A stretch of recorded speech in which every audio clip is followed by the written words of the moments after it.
way, on my way. Thank you so much for everything you said. Indeed, it's a time for action. So yesterday when I sat in Eagle Square, looking at workers, looking at the whole scenario, what came to my mind was, is this how we are going to continue? But anyway, it is a call to action.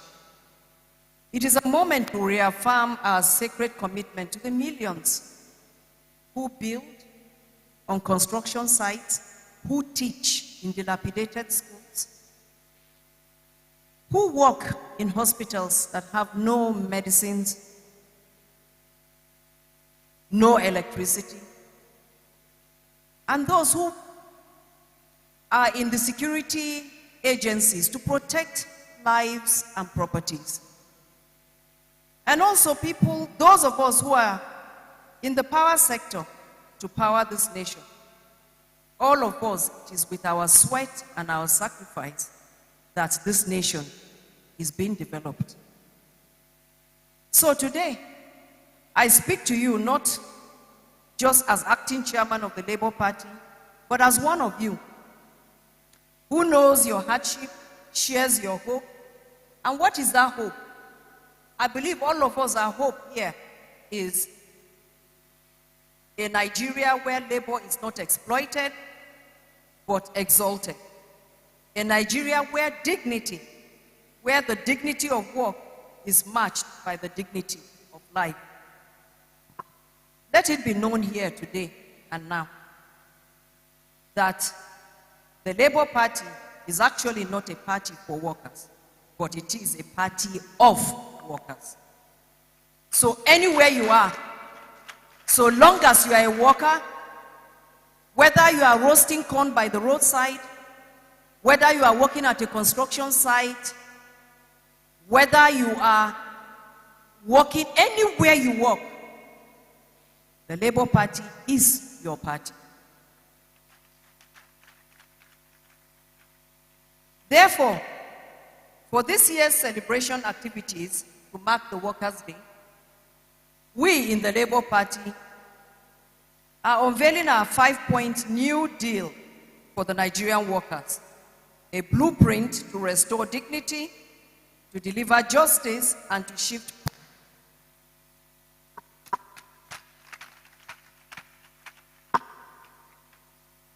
Number one of these 5 things is the worker needs to be paid a living wage, not a starvation salary.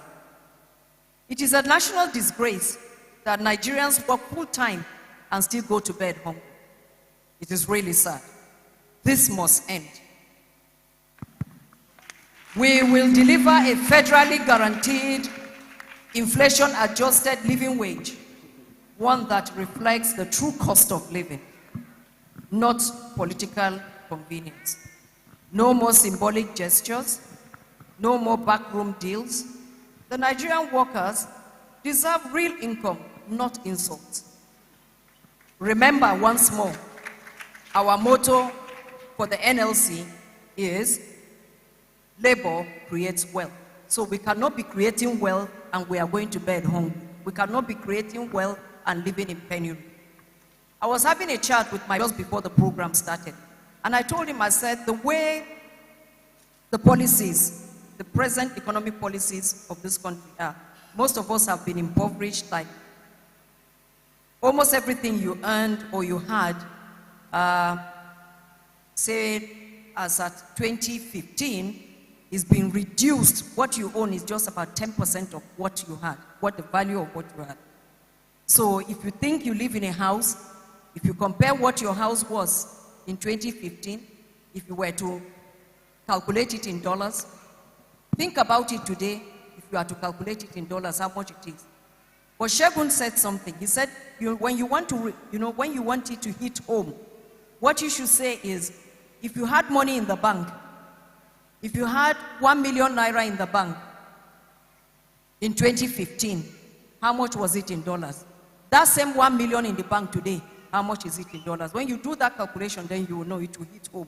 You will know that almost everything has been eroded. The second is labor rights are human rights. No employer, public or private, has the right to silence, suppress, or even enslave workers.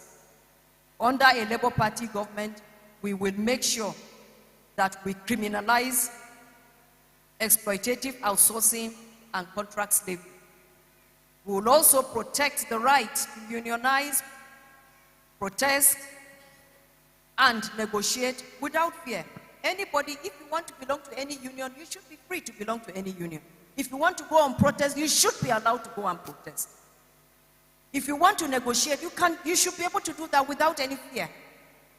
Your rights are not negotiable. They are constitutional. Number 3, health and housing as non-negotiable essentials. No worker should die because he or she cannot afford a hospital. No pensioner should sleep under the bridge. It is not acceptable. Therefore, we, as Labour Party, we always say, and we will keep saying, that we will ensure, if given a chance by Nigerians, we will ensure that universal basic health care to all Nigerian workers is made available. There must be affordable housing schemes tailored for civil servants, teachers, artisans, and everyone in the informal sector who is working to make a living. There are so many people, no matter how menial what they will do is, they would rather do it than commit a crime. For such people, they need encouragement. They need to be provided for in whatever way the government can by having the appropriate policies on ground. Labour built this country. It must not be left homeless or helpless. No laborer, no member, whether in the formal or informal sector, no one should be left homeless or helpless. Number 4, job security, not job scars. Workers are not disposable. We will therefore reward retention and penalize exploitation. We will formalize the informal economy, giving artisans, market women, gig workers access to credit, training, and legal protection, so that everyone feels that he belongs. Nigeria is rich enough a country to have policies put in place that will protect everyone, so that you don't go to bed home. In Nigeria, we don't have any welfare system to say that government pays, if you don't have a job, while you are in between jobs, government can pay you welfare. We don't have anything like that. But the government can afford it. Nigeria is a rich country. If only we will reduce corruption, trim down government, reduce wastages, cut down the cost of government, it can go round. Some people have what they don't need, while others need a little and they can't have it. It's not right. We must, as a government, begin, if given a chance, if Labour Party is given a chance, we must create jobs by investing in local production. You often hear Peter Obi saying that we must move from consumption to production. He knows what he's saying. Number 5, Labour must sit at the table with power to negotiate. It is time for the working class to move from the margins to the center. It is time for the working class to influence national economic policies. It is also time for the working class to enforce labor law compliance. We ourselves, we must do it ourselves at some point. If we are waiting for people to do it for us and they can't do it, we have to do it ourselves. But just like Omawe said, not with a gun, no, with our mouth. we will talk. We can come together. And we will have to be listened to. In closing, on behalf of the Labour Party, we make this pledge before the people and before history that Nigerian workers will no longer be used and discarded. That we will rebuild this nation from protest to policy, from sweat to sovereignty, from passion to power. We must rise up, we must organize, and we will win if we do that. May the Lord continue to bless each and every one of us. Just as you came here, I know it's a sacrifice. Dr. Mo said it, for everyone I see here, I know you sacrificed time and money to come here. Not because you were paid to come. So just as you came safely, may God take each and every one of you back home safely. And I believe that in the not too distant future, we'll have every cause to jubilate and to glorify God. Thank you. God bless you all.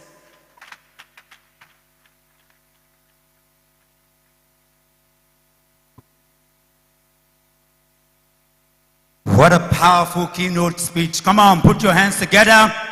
Once more for Senator Nenadi Usman, PhD, the acting chairman of the Labour Party. Thank you. What an honor. Please be seated. Thank you. Thank you. Thank you so much. GB Chris, are you up here? Please, ladies and gentlemen, put your hands together as we receive GB Chris. Media.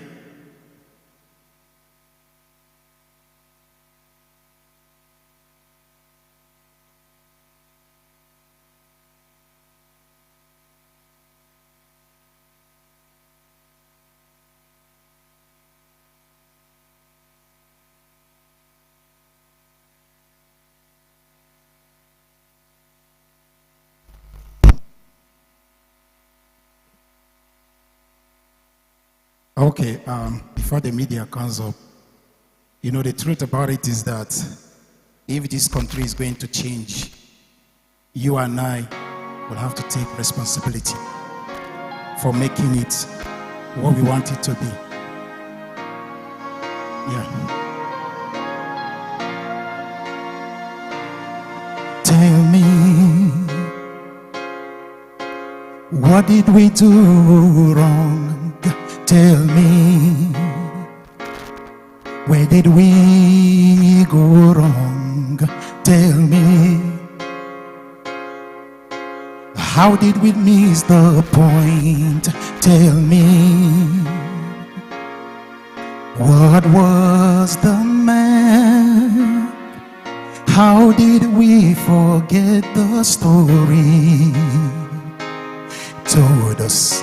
How did we sell our truth for gold? Now we are silencing the voice within us. Now we are afraid to speak the truth. How did we get here? Where lives means nothing anymore.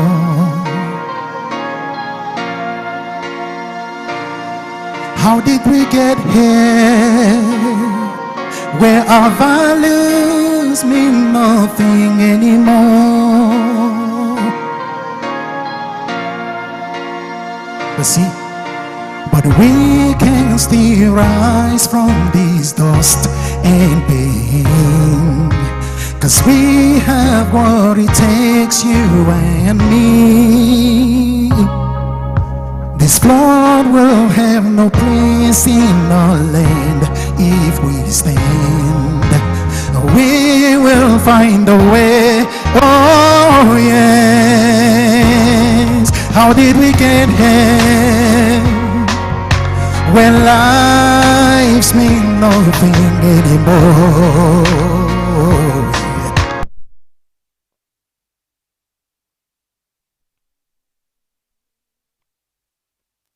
Our values mean nothing anymore. Yeah. How did we get here? lives mean nothing anymore. Somebody tell me, how did we get here? Hey, how did we get here? Where our values mean nothing anymore. Yeah, how did we get here?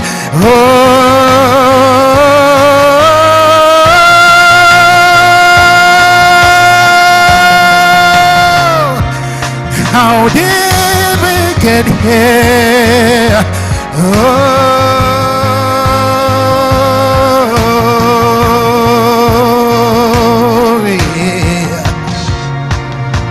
How did we get here? Where lives mean nothing anymore. How did we get here? Why are we here? Why is Nigeria the way it is? You and I must take responsibility for correcting all the wrongs in this nation. Thank you very much.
Now, I want to teach you a song.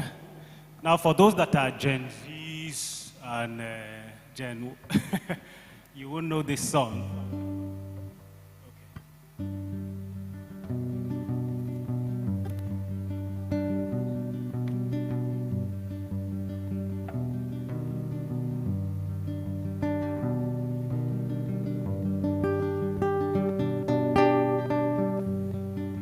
And it says, Nigeria, our beloved country. How many of us know that song? How many of us don't know it?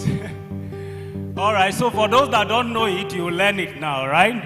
Walking together is the key. Nigeria, our beloved country. Let me hear you. Aha.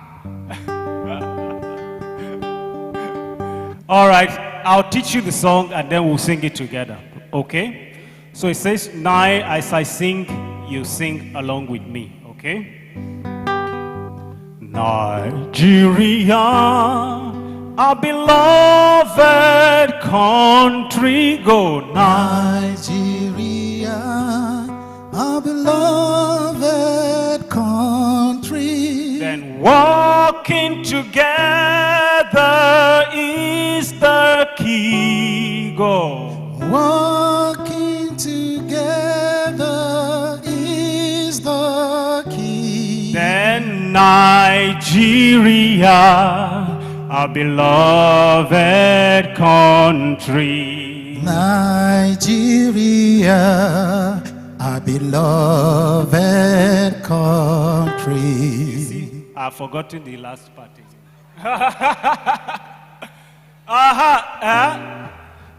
Our future is you and me, okay? So our future is you and me. Let's go. Our future is you and me. So now let's go. Nigeria, beloved country, walking together is the key. Nigeria, our beloved country, our future is you and me.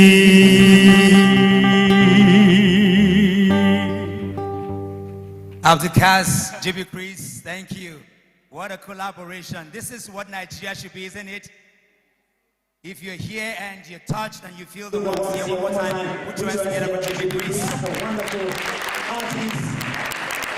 These are the kinds of artistry that we need, conscious artists that will help for the imagined Nigeria, for the future of our country. Are you still here, people? Are you having a good time here? On this note, I want to welcome brother and friend. We're just going to go in successions of not more than 10 minutes each for our guests here today. So I need you to strap in your guests ready as we move on. If you look at, if you go through the flyer, we have a lot of people who will be speaking to us today.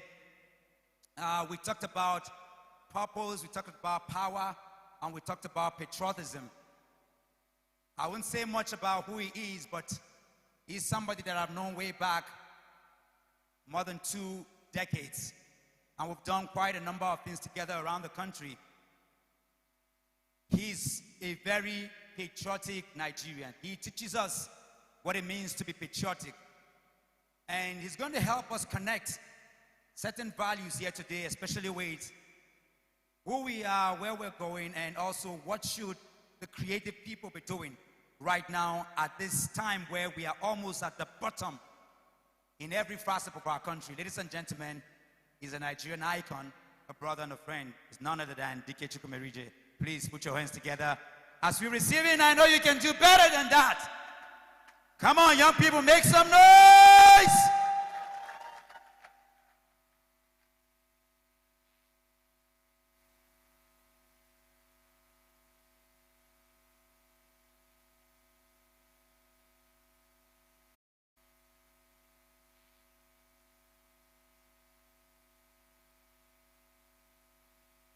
Good morning, ladies and gentlemen. It's good to see you all. I don't know why he's calling me a guest. How many times will I come here to become a member? I'm not a guest.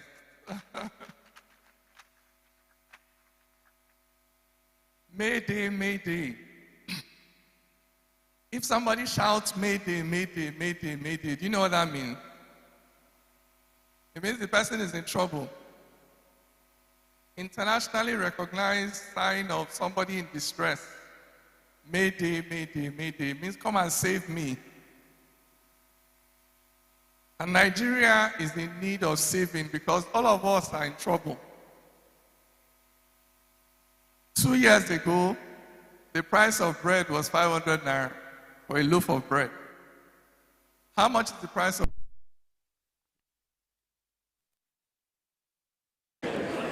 Me, I have 4 children.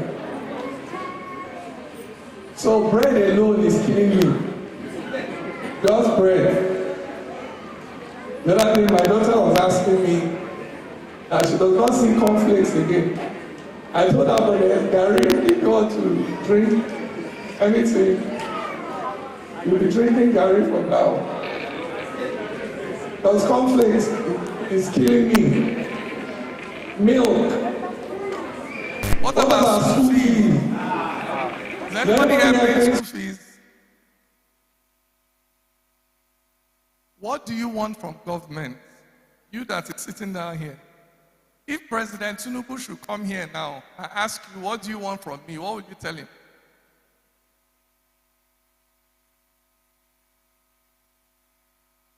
No. If I'm coming to you, if President Tinubu should come now, madam, and ask you, what do you want? What would you tell him?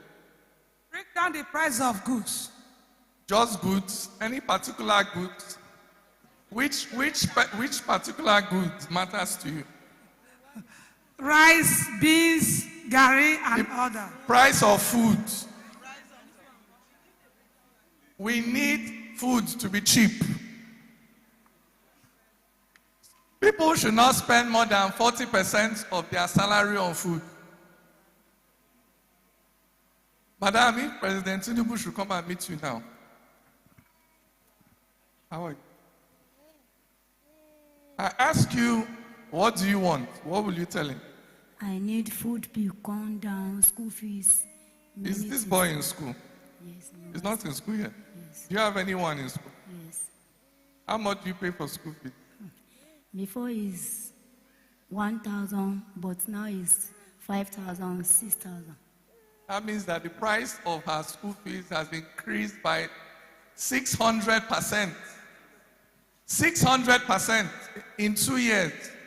Is there anybody here that they've increased their... So the price of salary is staying the same. And when we ask them to increase salary, what do they say? No money.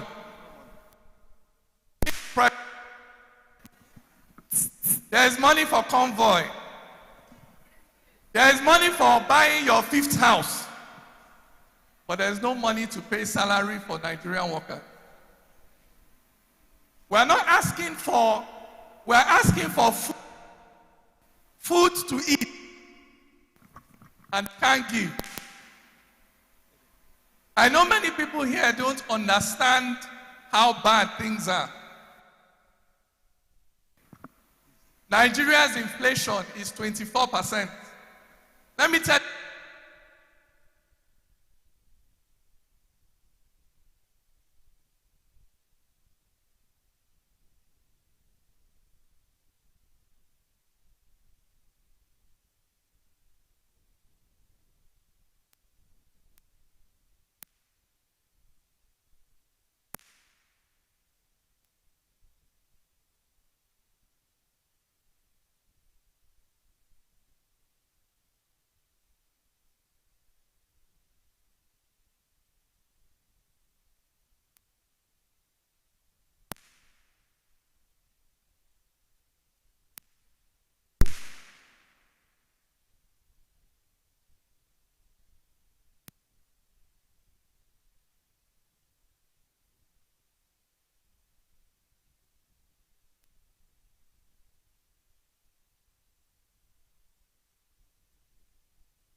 Hello. Sorry, I can't. I could not speak without the mic because I've not eaten food this morning. Okay. You have to eat first before you can shout. Yeah, right, sir. So I was saying that Nigeria's inflation today is very high. At 24 to 25%. What that means is that the pricing of the thing that you are paying for today, every 3 years, it will double. So if the price of bread is 2,000 naira today, by 2028, the price of bread will be 4,000 naira. If today you're paying 5,000 naira as your school fees, at this inflation rate, by 2028, you'll be paying 15,000 naira as your school fees. So the only way you can live the same life you are living today by 2028 is if your salary doubles by 2028, which is not possible. It won't happen. So we're going to be getting poorer and poorer and poorer and poorer. And our current politicians want us to get poorer and poorer and poorer and poorer. So that when the time for election comes, when they give you 25 kg rice, your brain will stop working. When they give you 1 gallon of vegetable oil, your brain will stop working. But there is no money, there is no food, there is no contract they can give you for your votes that will last you for 4 years. The only thing that can keep you for 4 years is a job that pays you well. And the only way you can have a job that pays you well is if you have politicians that care about your household economy. What are the things that you spend money on every day in your house?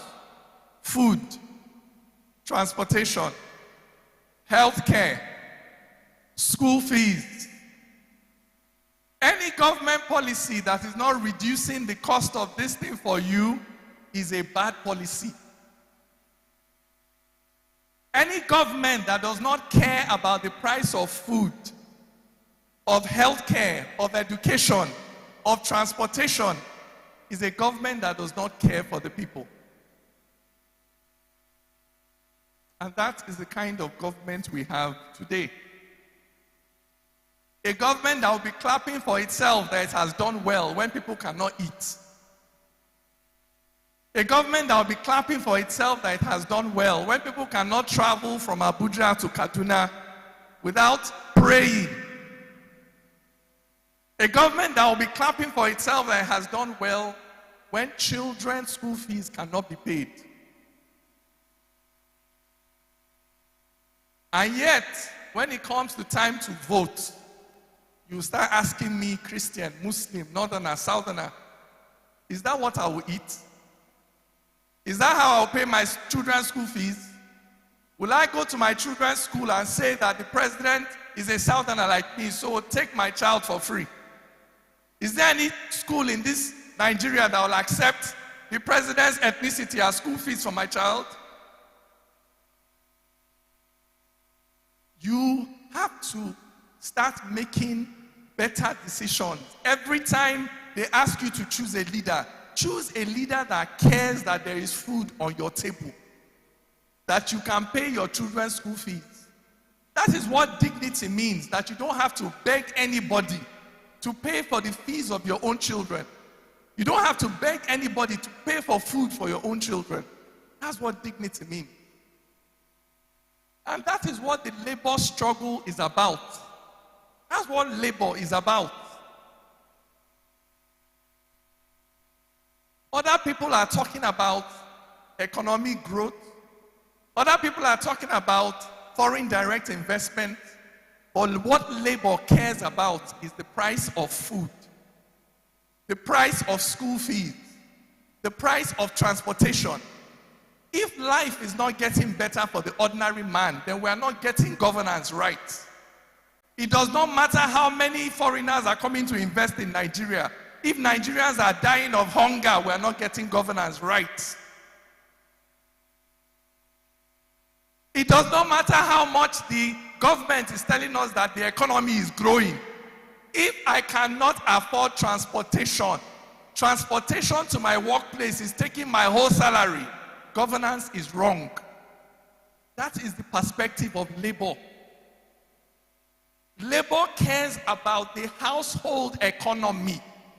What is going on between mama and papa, our budget? Is it enough to pay for everything we need to live a life of dignity? That is why I don't stand up and clap when a politician enters the room. What am I clapping for? If you hire a gate man and when you come back from work, the gate man is sleeping. You come back the next day, the gate man is sleeping. You come back the third day, they've entered your house and carried all your things, the gate man was sleeping. Will you start clapping for the gate man when you see him passing? That's what government is our gate man. That is what the president is. The president is your gate man. He is there to ensure that kidnappers can't find you. He is there to keep you safe from armed robbers. He is there to ensure that the price of bread is 500 naira so you can feed your children without having to beg strangers on the street. If the president is not doing his job, what are you standing up clapping for him for? This is our struggle. This is what we are fighting for. So that we can live lives of dignity. And stop all of us, everybody jackpying, to go and be scrubbing toilets in another person's country. Because in your country, you can't afford the price of bread. This is what our struggle is about. A better life for ordinary Nigerians. And let me tell you something.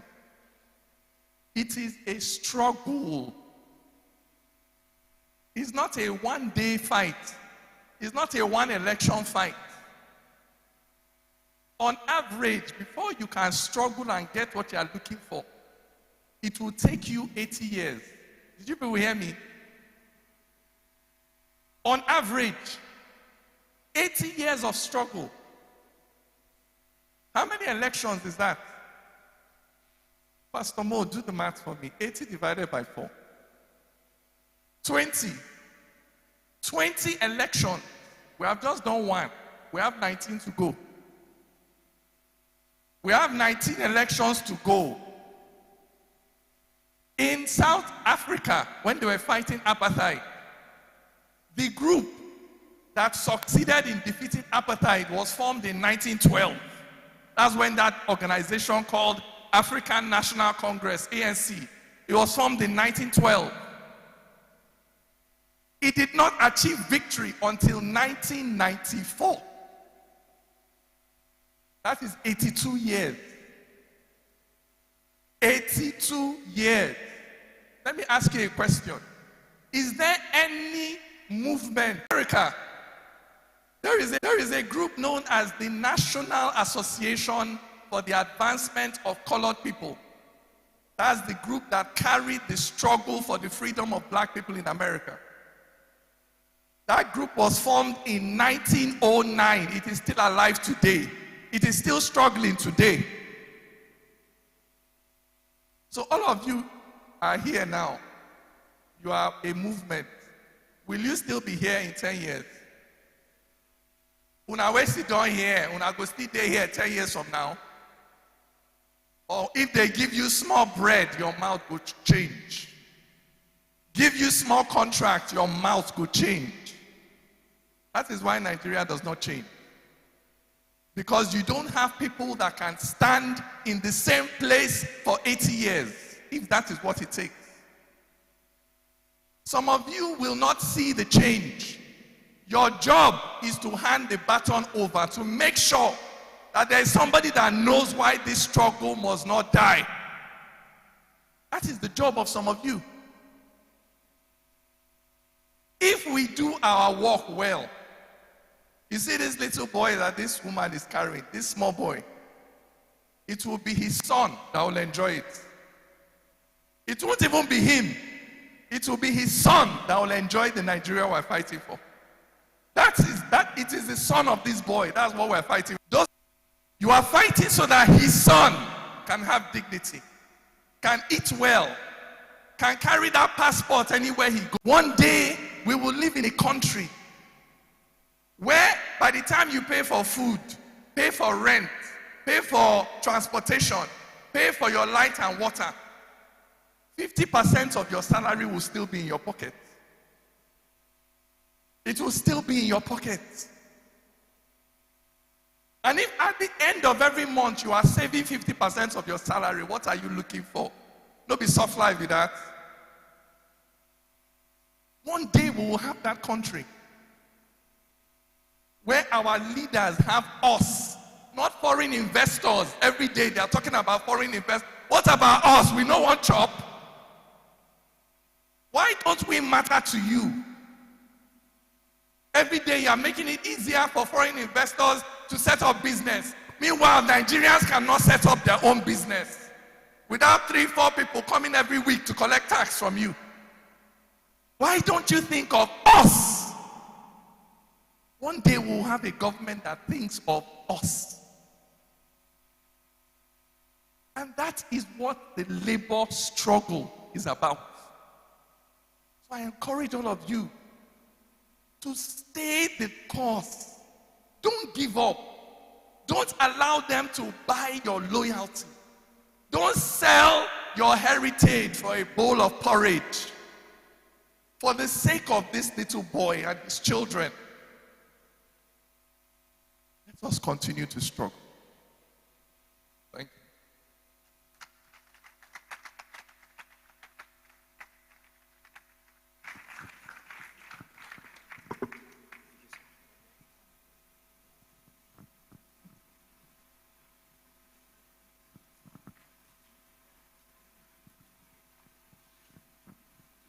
I would only ask us to clap just for the sake of occasion, so we can clap.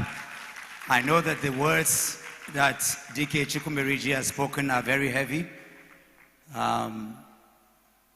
Actually, if you are happy right now, you are a suspect, because there's no reason to be. Is there any reason to be happy?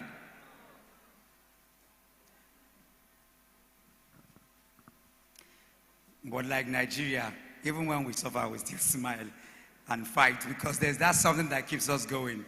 So even after talking like this, I'm smiling. But I'm not smiling, no, but I'm smiling. You know what I'm talking about. And so I'm going to do some introduction. But before I do that, I need to connect something. One more time, I'd like to say DK Chukwumeriji is a Nigerian patriot. He's a Nigerian thought leader. He's an example to us. At least I've known him for about 30 years. He will not break. He's an example of somebody who is not buyable, is not sellable, is unbreakable. He's one of those Nigerians that we can advertise.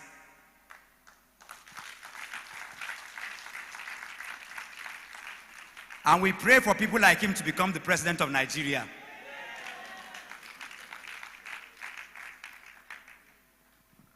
Did you hear what I said?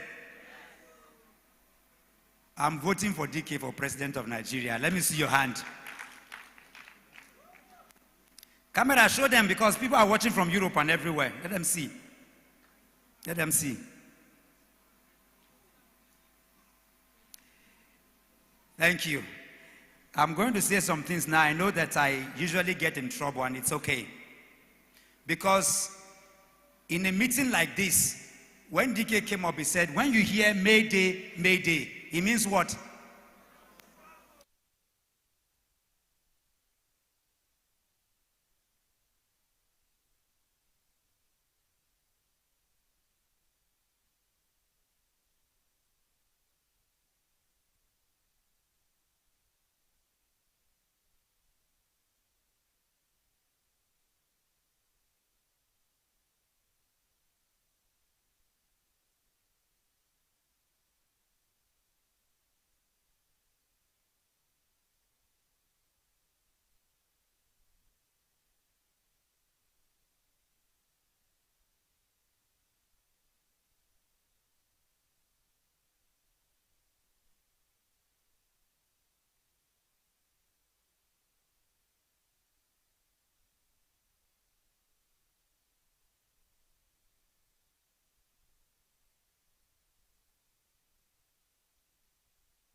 What about the soundtrack?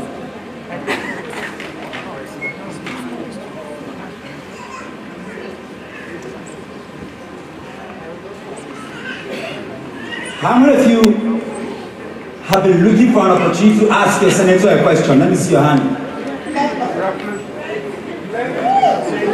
No, we'll do 3 male, 3. So we're going to. Can I read them?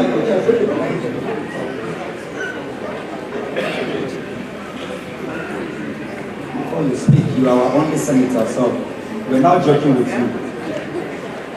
Are we? Will the soundtrack here?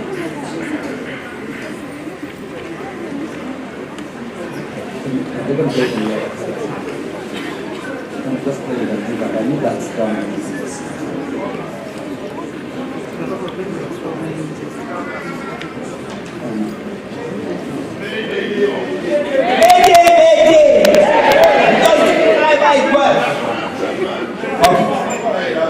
Mayday.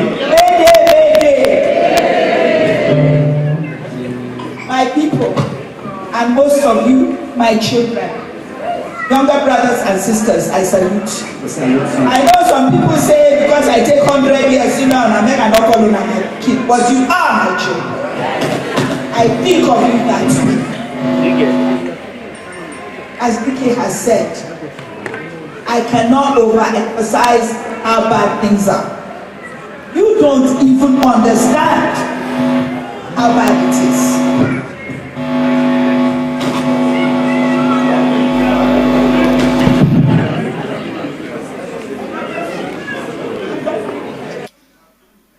But one of the things I want to say, let me first start off by saying, you, my constituency, and then my inner constituency. I know it's not about party, but I am Labour Party senator.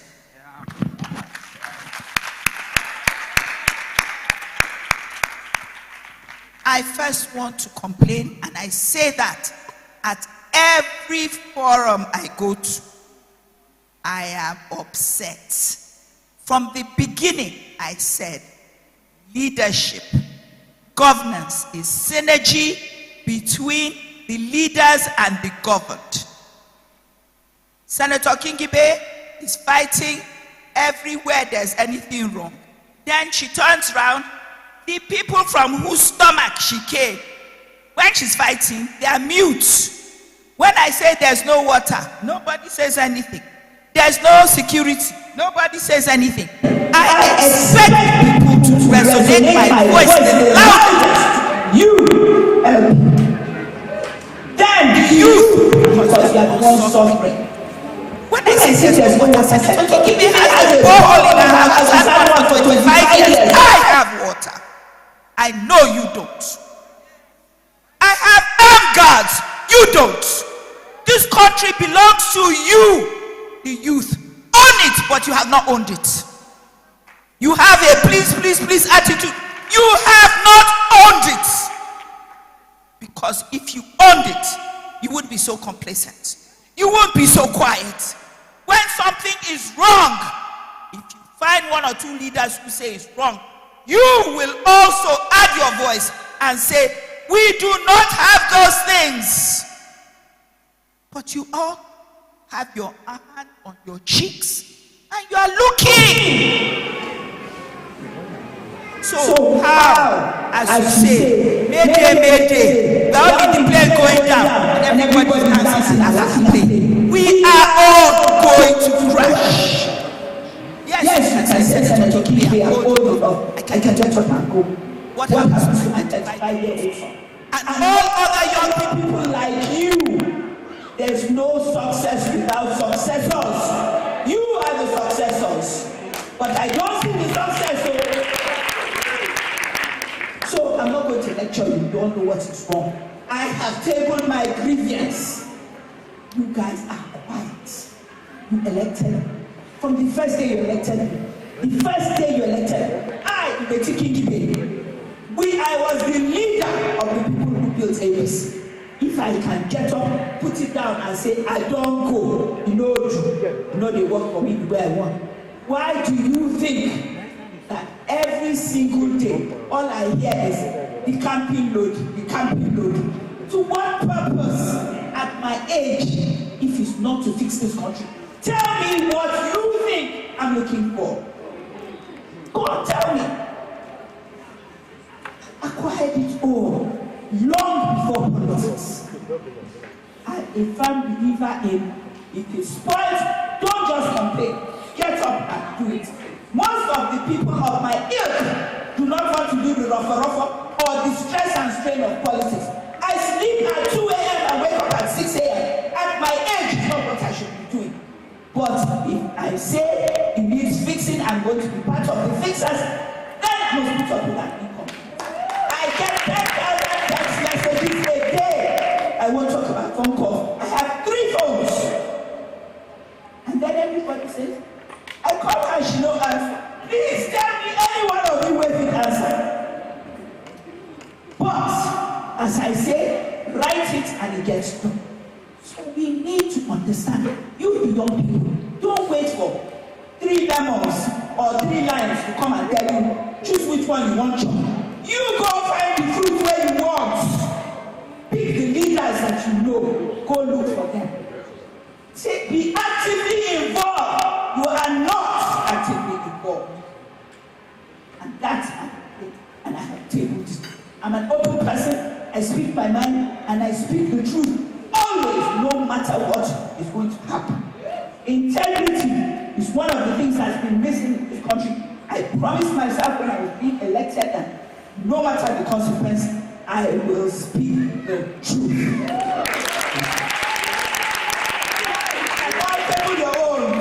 Yes, as for yours. Before I ask, Mom, we hear you. You said this even before on this stage, before you became senator. That's true. And now we're hearing you ventilating and getting angry. Some of us are confused. We are confused because, Mom, you are now the senator. We want you to show action. We want power. Is somebody, am I speaking your language?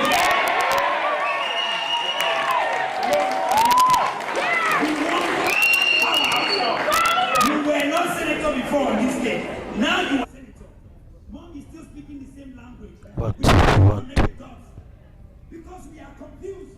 Now we think you have power. Mommy, show power. You do not know. Power derives from the people. Only the people do not know the power derives from them. As a senator, in it goes.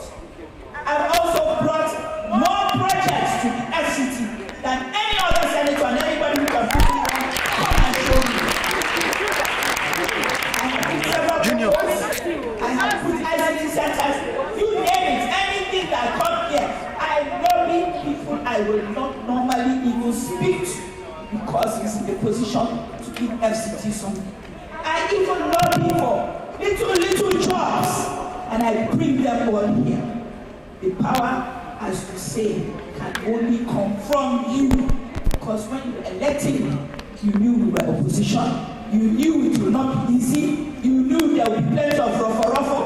And I expected that, yes, FCT, we are completely, now we own her. But when I know shows it, now we own her. Things that are meant to be done for you. If your budget on this, you will take time down. All of you, show me the human capital development that has been taking place in the FCT. 0. You get public transport. No, I watch everybody struggle to look for transport. If you go to the interior, those of you who are households, you know what Udubi is? A pond. Many people drink from that pond. And as for the schools, now that rain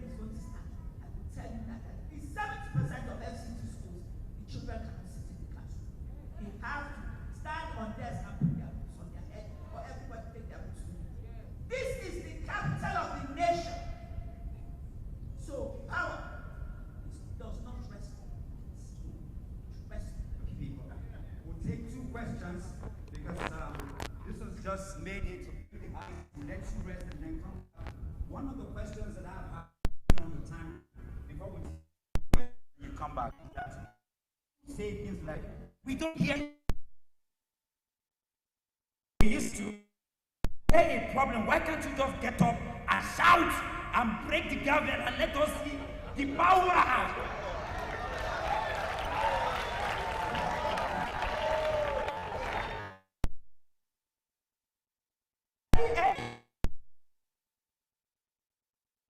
Knows that no senator speaks unless they have been given permission to speak. And me, I speak more than even the opposition men. How many of them have you heard? Not because they don't have things to say, but they're not given permission. Me,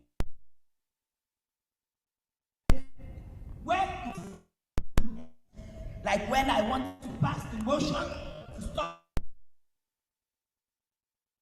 voting and demolishing all, I have been saying it. I needed the Senate to command him not to do so.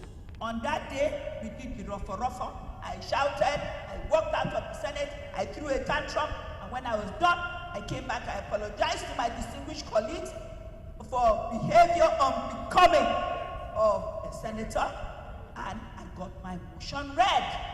But I cannot do that every day because I want to say one small thing. So at the end of the day, I'm opposition. You will not hear my voice, but everything that is my right as a senator representing when I have a motion that is really important, I will do the rougher. Bills are all there pending, waiting to be passed. Right now, the bill for 35% inclusion of women in everything in Nigeria, it has gone to first reading by me. Most of you don't know. You only look at what she didn't do.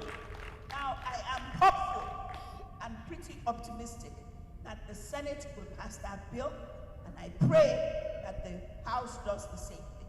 The President, whatever his issues, he is gender friendly enough between him and his wife that they will sign that bill. What does that mean? Everything. Party people, where they hear, you must put 35% of women for executive, everything, when it comes to law. And that law, for me, is critical. It keeps me calm. There are days, I promise you, it's not for the fact that you entrusted your vote by voting for me so massively. I feel like resigning and say, I cannot do again, because what's the point? But when I think, I say, all these people, they came, prayed and everything and voted for you. So you are going to just leave them in the middle of the street. That is why I am still here. People think everybody wants to be in government office. It is not true. There are many people who I have been on the periphery of government for the last 40 years.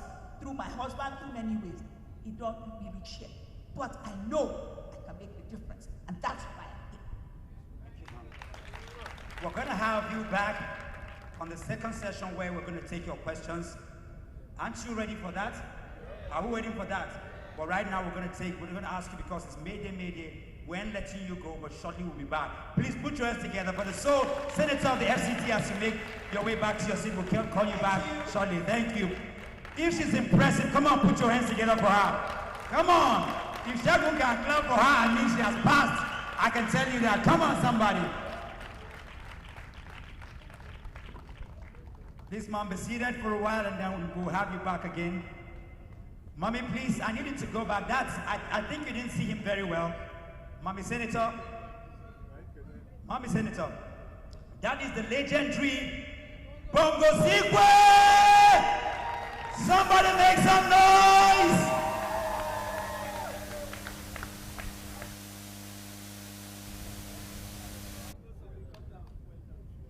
Daddy Bongo Sikwe, it's so good to see you here to grace occasion. Thank you. One more time, can we put our hands together for Daddy Bongo Sikwe? Thank you. Thank you. I'll talk about him in a few, but we need to quickly, in quick succession, we're going to have 3 people come up, right? But I'll take my brother and friend, Dr. Shegun Show is in the building. Many of you have seen him on TV over and over again. In the next 10 minutes, please put your hands together for Dr. Shegun Show Me. Come on, we can do better than that. Come on now. Thank you.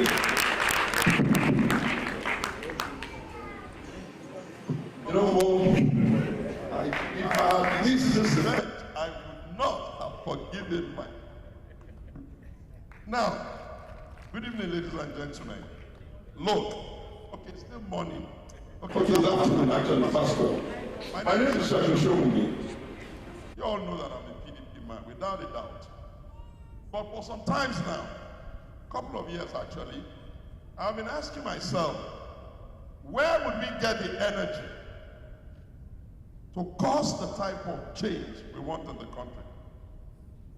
And the first person I went to was President Lula of Brazil, because he is the leader of a country that was on the same level with us, built significantly by Africans, and also a party that is similar to the Labour Party. The Brazilian Workers' Party is the leading party in Brazil. I wanted to ask him, how do you guys in Brazil seem to be able to solve all the problems that bedevil us? And yet, are you people happy that we have a shared humanity and we will just be clapping for you while your nations are making progress? You can feed, you can do all things, and we're going to be here? Do you forget the burden of debt for us as Africans? Because you know and we know that the foundation of everything your country is built on is by our people, Africans who came there. And even now, here, one of your big environment is predominantly made up by our people. Does nothing move in your body watching us struggle so much? You know what he said? He said, my boy, when I was in prison, they told me you came. And true, I did go. But they didn't give me the permission on time. But I insisted that they should tell you to go to Venezuela and have a meeting with all the leftist political parties in the world. I'm happy you were able to get there. And I also insisted that you come back if I run for president and watch how I am going to campaign in Sao Paulo. Now you are here. What have you seen? And that's what I want to share with you. Do not be deceived. The future is with you people. You know, I'm a PDP man. The future is Labour Party. Let's not. We will not pretend about it. That's the future. Now listen to the second one. The closest to anything that resembles a disruption of the system for the emancipation of the Nigerian people is Peter Obi. Make no mistake about it. What I have myself with, I'm burdening myself with, is how to ensure that before he gets to, how do we make him win? You know why? Because I don't even see any replacement in the horizon. Every damn one is fake. Listen to me. Every damn one of them is a fake. I know Peter to the bedroom, and I can tell with every mistake, criticism, whatever you throw in, Peter is authentic. Every criticism you throw in, Peter Obi is very authentic. What the next thing? So you know how authentic he is. I said, Peter, I want you to be president for two reasons. Not yours, for many reasons. And I said, okay, what are my own reasons for wanting to be president? I said, I take it extremely serious that this nation called the Federal Republic of Nigeria received its article of independence by three brothers. one representing the western region of Afemi Awolowo, one representing the eastern region Nnamdi Azikiwe, one representing the northern region of Balewa. And I am uncomfortable that we are running a country where we are passing the baton between two sections and the third leg is waiting for what? And that until we are able to cause somebody from the third leg into power, we will never settle to become the one Nigeria we desire to be. Why? Because what do I tell your sons? What do I tell your daughters? As the reason why it is easy for a Yoruba man to be manipulated into power, it is easy for a Fulani or Hausa man to be manipulated into power, and the children of Nnamdi Azikiwe will sit down and just accept this nonsense. He sat down. I said, but the second reason, we cannot pretend that we don't have problems in this country. I know that the frugal lifestyle you live is deliberate to send the message. And then he picked the phone and told me. He said, Shagun, many years ago, I was not interested in politics. I had gone to a seminar in America, one of the business schools. The man who founded the business school, I can't remember his name now because it's a story, not mine, was about to finish the very last training session. And so he said he went there, paid and was there. He was a private man. And the hall was full with people from all over the world. And when the lecturer kept talking about fundamentals of this, fundamentals of that, he realized that not a single word was made about anywhere in Africa, not to talk of Nigeria. So at one of the breakout sessions, he told the man, sir, we are a very populous people too in Africa. We have a lot of mineral resources. We know our own rich history, and yet you are talking about what is going to impact the world, and you have not even mentioned any African country once. The man said to him, what's your name? He introduced himself, Peter Obi. He said, okay, when we are done for today's session, you wait behind, and then I'll answer you. So Peter said, he told me the story, and I know it's true because I saw it in his life. When someone is telling the lies, you know how to look at people, and you have the spirit of discernment, you will know they are just a fake. Yes. So he said, the man took him, and as they were walking, the man said nothing. After a while, the man brought out, I think, a $5 bill or a $100 bill, and told him, does he have any currency of his own country? At that time, he produced, I think, the 1,000 bill of 500. I can't remember the exact bill. So the man gave him the $100 bill, and Peter gave him the 500. Yeah, it was a 500 naira. The 1,000 was not here yet. So the man looked at our 500 naira note, and Peter was furious. Why was he looking at it? Obviously, Peter knows what a $100 looks like. So he wasn't that mesmerized. The man was quiet. Then they walked further again. Then the man said to him, Peter, do you realize that the security features in your own currency is even stronger than ours? Look at this broken line. look at this, look at the watermark. Peter nodded. Then he said, what makes you think that this printed paper, my currency, is more valuable and more desired than this other printed paper, your currency? Of course, it's a master's class in business administration. Of course, Peter was quiet because most of you would be too. What would be your answer? So Peter was quiet, and the man said, it's belief in your country. It's belief in your currency. It's belief in your industry. It's belief in your people. It's asking yourself the critical question, what is the purpose of a country that has a large population and they cannot read? Not necessarily in our language, but they must be educated enough to take informed decisions for themselves. For informed decision takes care of their health. They would not drink the type of water they are not supposed to drink. They will not do the type of thing they are not supposed to do. When you call them out to come and take a rational decision on behalf of the whole, they are able to interrogate. First reason. Second reason, any people that love to eat what they cannot produce will ultimately be poor. They will be hungry. Third, after the Second World War, the countries of Germany, Japan, and Italy could hardly feed themselves. You know what they did? They figured out a way to tell their students and their young people that the things they can produce in their country is the best for them. And so they started to eat potatoes because they could do that. Before you knew it, they were able to produce enough potato. If people got hooked on potato, they don't have to struggle about looking for how to import food from other countries, because what exactly is the value of the land and the people if they cannot grow their food?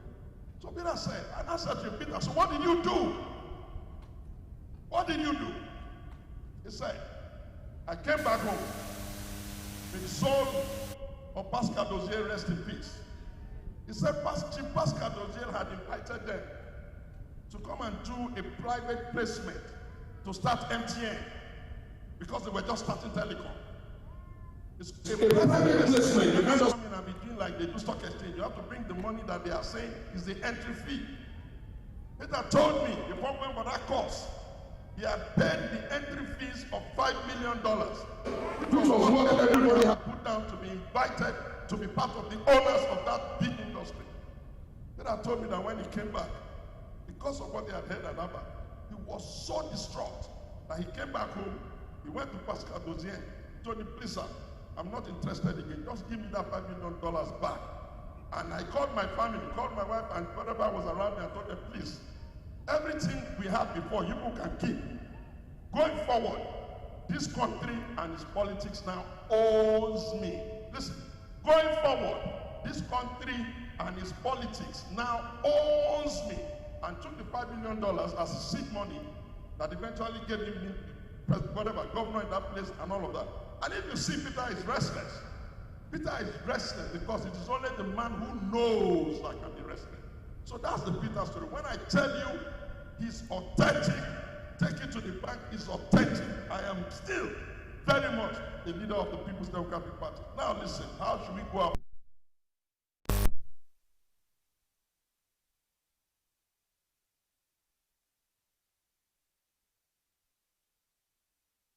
Peace to be everything we want them to be in this country. I then say, why don't we start a conversation on alternative? And I put myself to work that look, what exactly will be this conversation? What exactly is the message? And I reduced it to 4. Message number 1, Nigeria, are you not tired of selling and buying votes? If you are tired, do you not realize that the children of the poor can never be invited to the play of leadership if they cannot use their poverty as the basis to choose, if they must wait only for them to be paid? Nigerians, when did this country, the Federal Republic of Nigeria, become a conversational space where you must be afraid of correcting people just because you don't come from their tribe? It doesn't matter how much I've corrected your own. It doesn't matter how I have lampooned our own. One small slight reprimand, just so that we can get it right. The next thing is, you are a bigot. Listen, and listen good. All the republics before now have failed. Why?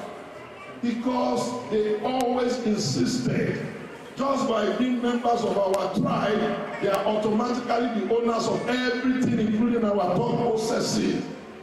And it was to the memory of Shehu Musa Yaradua Tafidan Katsina.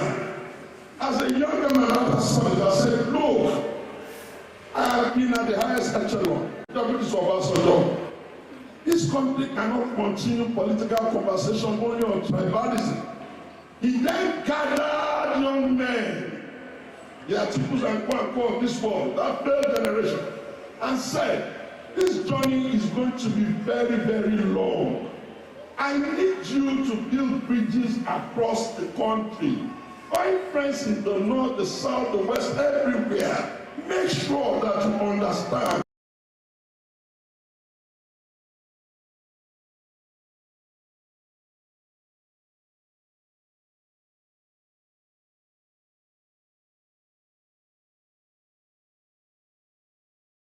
Democratic dispensation.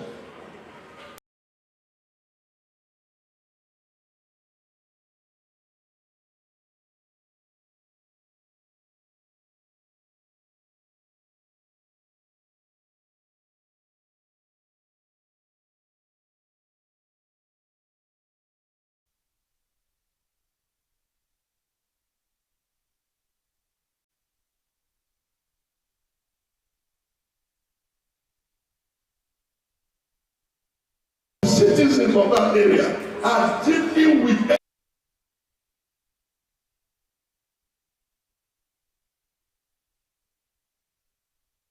people have been killed, people have been kidnapped, people have been neglected at the ransacked. Nothing moves in there. Okay, the fourth reason, and I say, okay, Nigerians. Obasanjo was president here. We all seem not to like him. Eventually, the Yar'Adua came. Luckily, or unfortunately, he died. Then Jonathan came. Then you all started hating Jonathan, and suddenly started writing Obasanjo. Then we were, of course, manipulated into APC, whatever vehicle can carry us to get redemption. Then you all stopped liking Buhari, and now started liking Jonathan. Then Buhari was here for all of the times he was here. You all said you didn't like him anymore. Then the guy from Lagos, the local, came, and suddenly you are all now saying you like Buhari. So I said, okay, Nigerians, enough. If we have been bringing you leaders that never satisfy you, is it not time for you people to go and help us look for those leaders who like yourself? Look for councillors, look for House of Assembly, look for Senate, look for Rep, look for government. You know what I fear? If by a fluke and the proper management of the electoral process which we will demand going forward, they don't know what is coming to hit them yet. If your man wins the election as the presidential, do you know how many seconds it will take for them to impeach him? If you don't have senators, you don't have rep, you don't have House of Assembly, you don't have governors. The issues before us is very, very serious. And I keep saying, hey, obedient, I am your friend. I visited Peter more than 5 times before he will even agree to buy the form. I visited Inewi, I visited Oriwu, I visited Igbo, I met the committee of Igbo Bank, I begged. Oh, people of Igbo, you will think you like business, but your children will be seeing this thing as cheating. Today, where are we? And therefore, I don't want, if God says, because all things are in the hands of God, if God says Peter will be president, I don't want Peter to be a president that will not deliver according to expectation. All this unnecessary sort of people combating conversation, getting angry every time. Come on! We know him, we've known him, we're supporting him, we're speaking to him. We're looking for the easiest way to make it happen. Stop quarreling unnecessarily. You can't be a movement that thinks that you are the only one that like Nigeria. The Nigeria you desire is the Nigeria even those ones that have not yet been emancipated also want. Take it easy. Everything of hope. Because what we also to do is talk about narrative management. Every bringer of hope must understand that his narrative must be more about hope. You know why? People get tired with despair. If you keep mounting rhetorics of this is bad, that is bad, what you will get is people will not turn up. And if they don't turn up, you won't win. For you to win, you need more people to turn up. Why do you think Martin Luther said, I have a dream? He could have said, I have a nightmare. It will be the same thing. Why do you think Obama said, audacity of hope? He could have said, the American economy is destroyed. You cannot lead a nation. You project as people who hate their nation. Whoever is giving us the problem of today, we can isolate the problem and put it on his head and that of his family. We don't have to hate our Nigeria all because we want to repair it. And finally, I pray that you get that really and truly, what exactly could Peter's problem be? Absolutely none. It is the same energy that is in Peter that is supposed to be in you. You are to be his ambassador. All of us have to help him as much as we can. And Labour Party, the world is looking up to you. The Brazilian Workers' Party, your contemporary, they have won the biggest election in that South America. Total election vote, 40 million plus turnout for the ruling party, 40 million plus turnout for the opposition. It was based on turnout. And if you finally win, remember, it will only take 6 weeks before those you have told you can solve their problem begin to demand low-hanging fruit. Pragmatism does a whole lot more than unnecessary anger. Enjoy yourself. My name is Shobi Shobi. Good morning.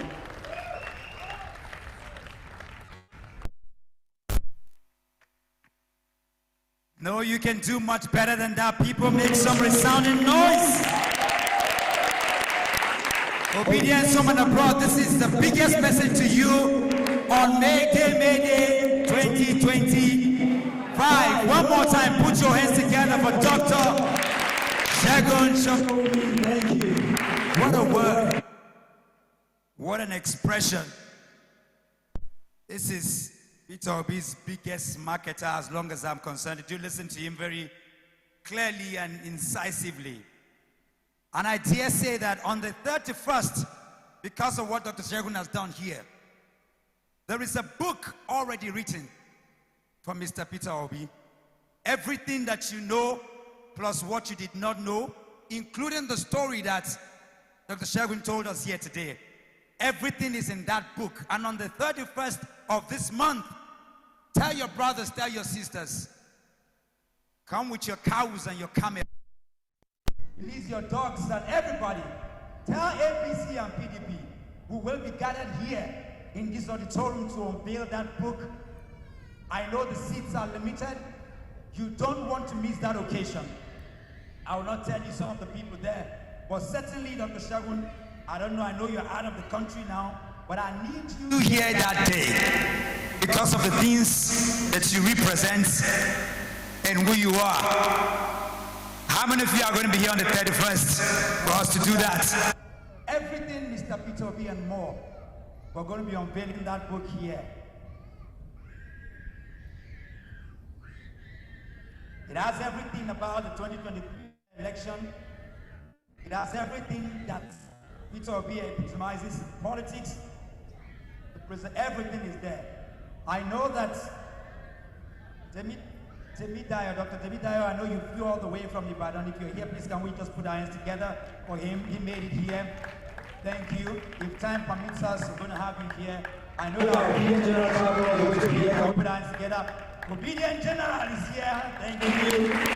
Thank you. I know there are other people we're going to talk about and deal with. But as we move on, we want to also show an example of the young people. You know, when the acting chairman made her keynote speak, she spoke about many things. She's been in the business of politics for a very long time. I don't think, Senator Nenadi Usman, I don't think she's 60 yet, but I know she's been in politics for over a long time, from commissioner to advisor to senator to minister. She's been there right from the very young age. And because Senator Retikingibe is in this building, she's all about women. Where sometimes I'm like, come on. She's driving, talking about women, and you're going to see more women come up today. But I want to welcome a young lady, and Peter Agada is here to connect some dots for us, because it's very important. In the next 5-7 minutes, I need you to listen and listen very carefully to this young, vibrant Nigerian, to connect the dot for us between the public partnership and the labor. There is a connecting line. Ladies and gentlemen, let's welcome Enyewa Peter Agada. Come on, put your hands together for your own. Come on, you can do better than that. Encourage her now.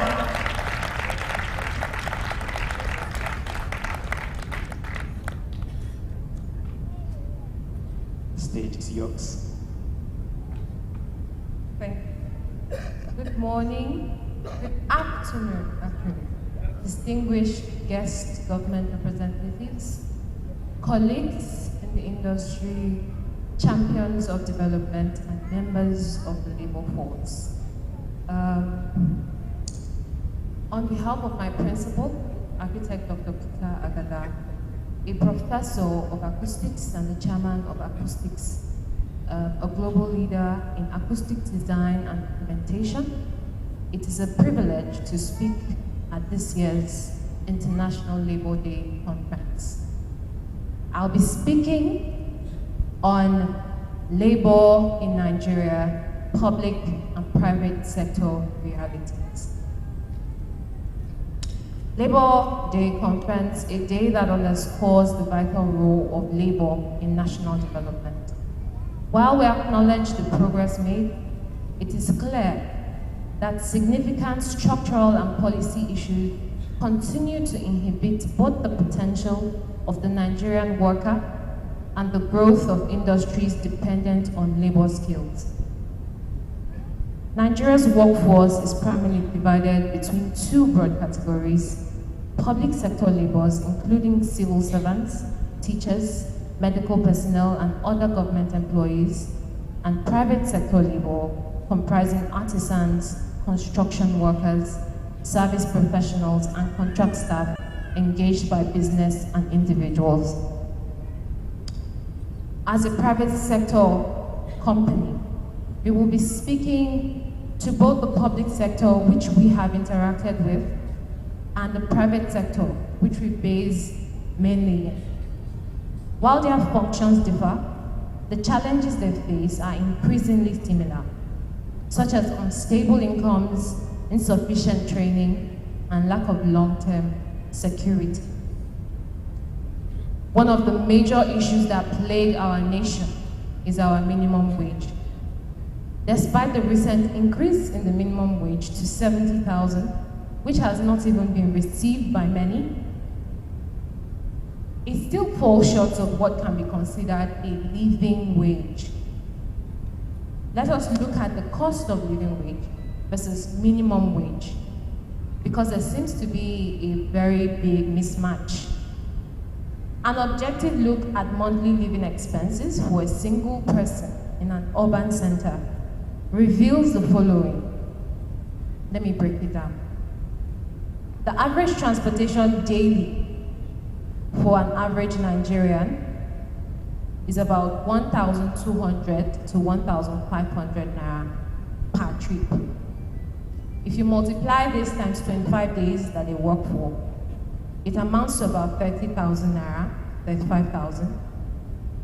If you check the cost of feeding per day, which we put at 1,500 naira as well, times 30 days, it comes to about 45,000 naira.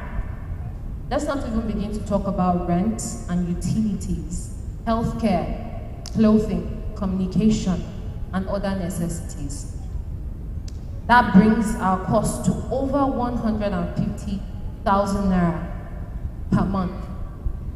The average monthly cost of living in a major city exceeds 150,000 naira. For workers supporting families, we begin to talk about school fees and the feeding of other people. The gap becomes even more pronounced. This disparity explains why many of our national workforce and semi-skilled workers seek informal backdoor means to supplement their income. And there, everybody begins to say, oh, we're corrupt. An issue that directly affects our bureaucratic system, productivity, ethical standards, and long-term economic growth. In the private sector, we also face challenges.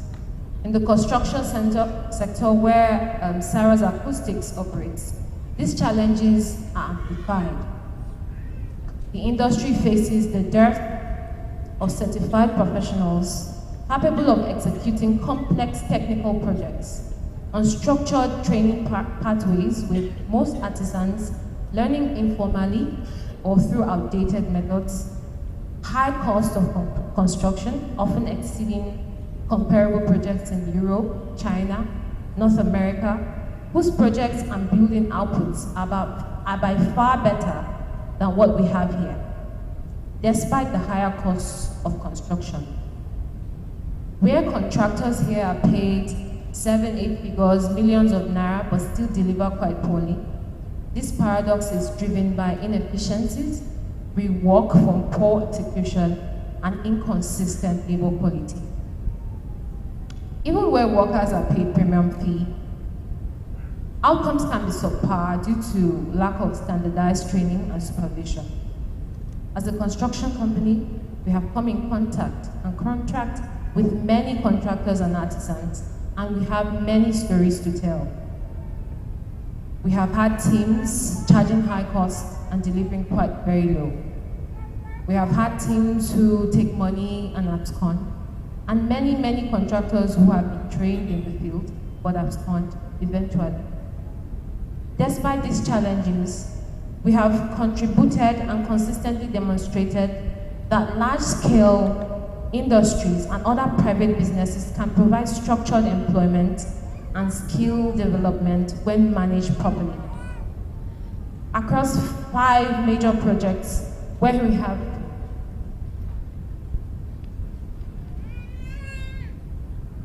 have demonstrated capacity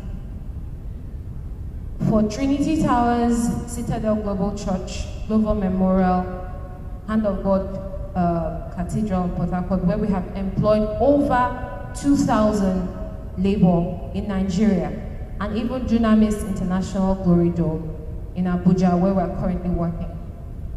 Each of these projects not only contributed to national infrastructure, but also acted as employment hubs and informal grounds for local workforce.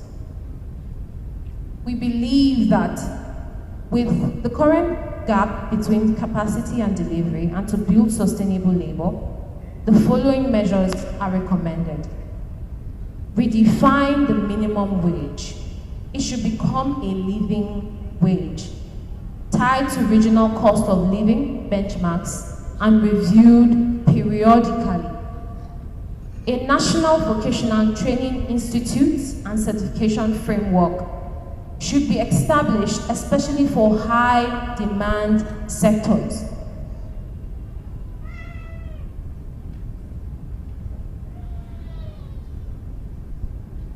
Encourage public-private partnerships to build and manage vocational institutes that reflect real-time industry needs. Offer tax incentives to companies that invest in workforce development and long-term employment pipelines. Implement regulatory oversight for professional delivery, ensuring standards are met for large-scale projects and industries to reduce waste, delays, and substandard output. As I conclude, Nigeria's economic future depends not only on capital and technology. Nigeria is largely dependent on its labor force. The people are the ones who build Nigeria. We have to increase human capital development. It also on the capacity of its people to deliver quality work consistently and ethically and receive equal remuneration. At Cyrus Acoustics, we believe in contributing to that future, not just by completing great projects, but by supporting policies that elevate the standard of labor across both the public and private sector.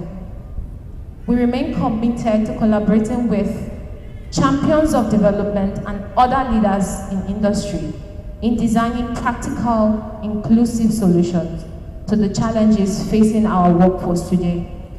We come from the private sector, but we understand the public cry, and we're a firm believer that Nigeria can be great if we work together and make a brighter future. Thank you very much.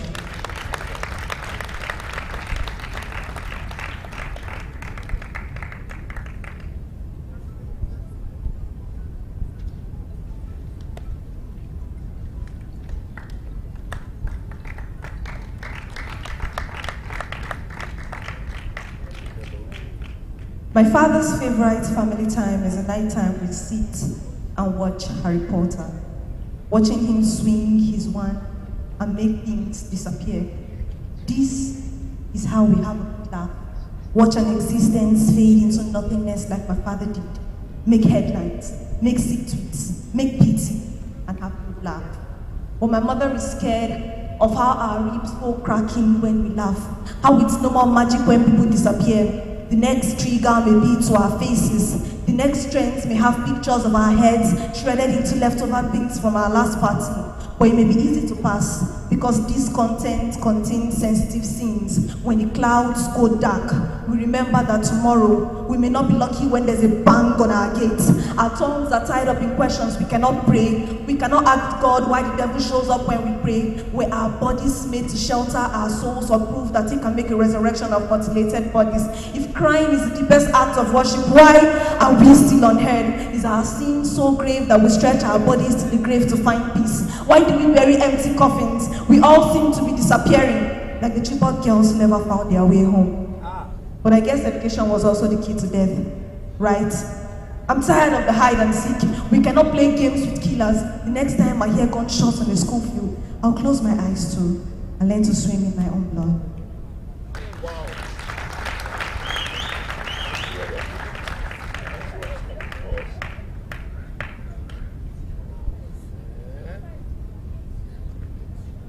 Did you even hear anything she said here today?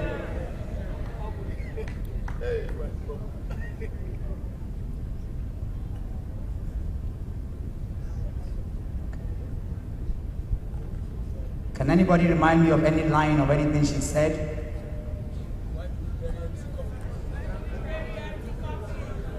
Why do we bury?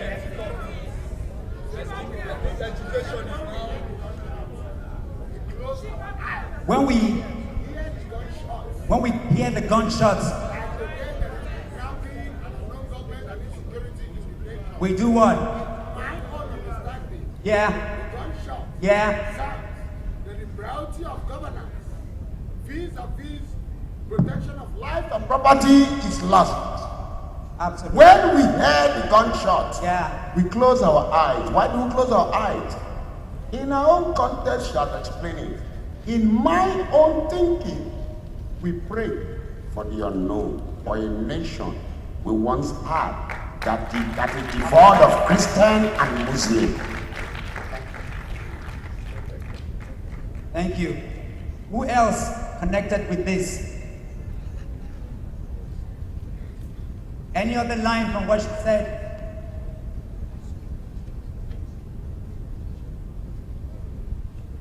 I think education is now the key to death.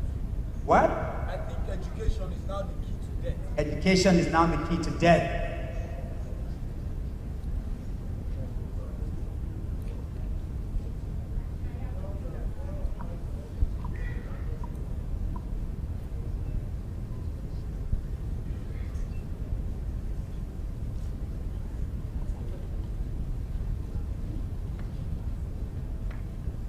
One more time, can we appreciate KJ for that piece and performance? Very quickly, we're going to make another connection. And in the next, I don't know how Alhaji Ibrahim Karim is going to do this, but okay, let me know. Where is my auntie? Disappeared? Yeah, disappeared.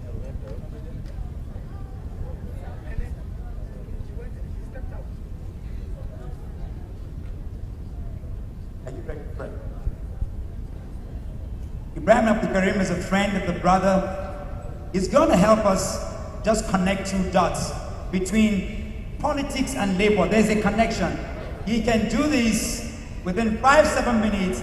Ibrahim is the DG of the Big Tent. He comes, he's a specialist in how do I put it, to spatial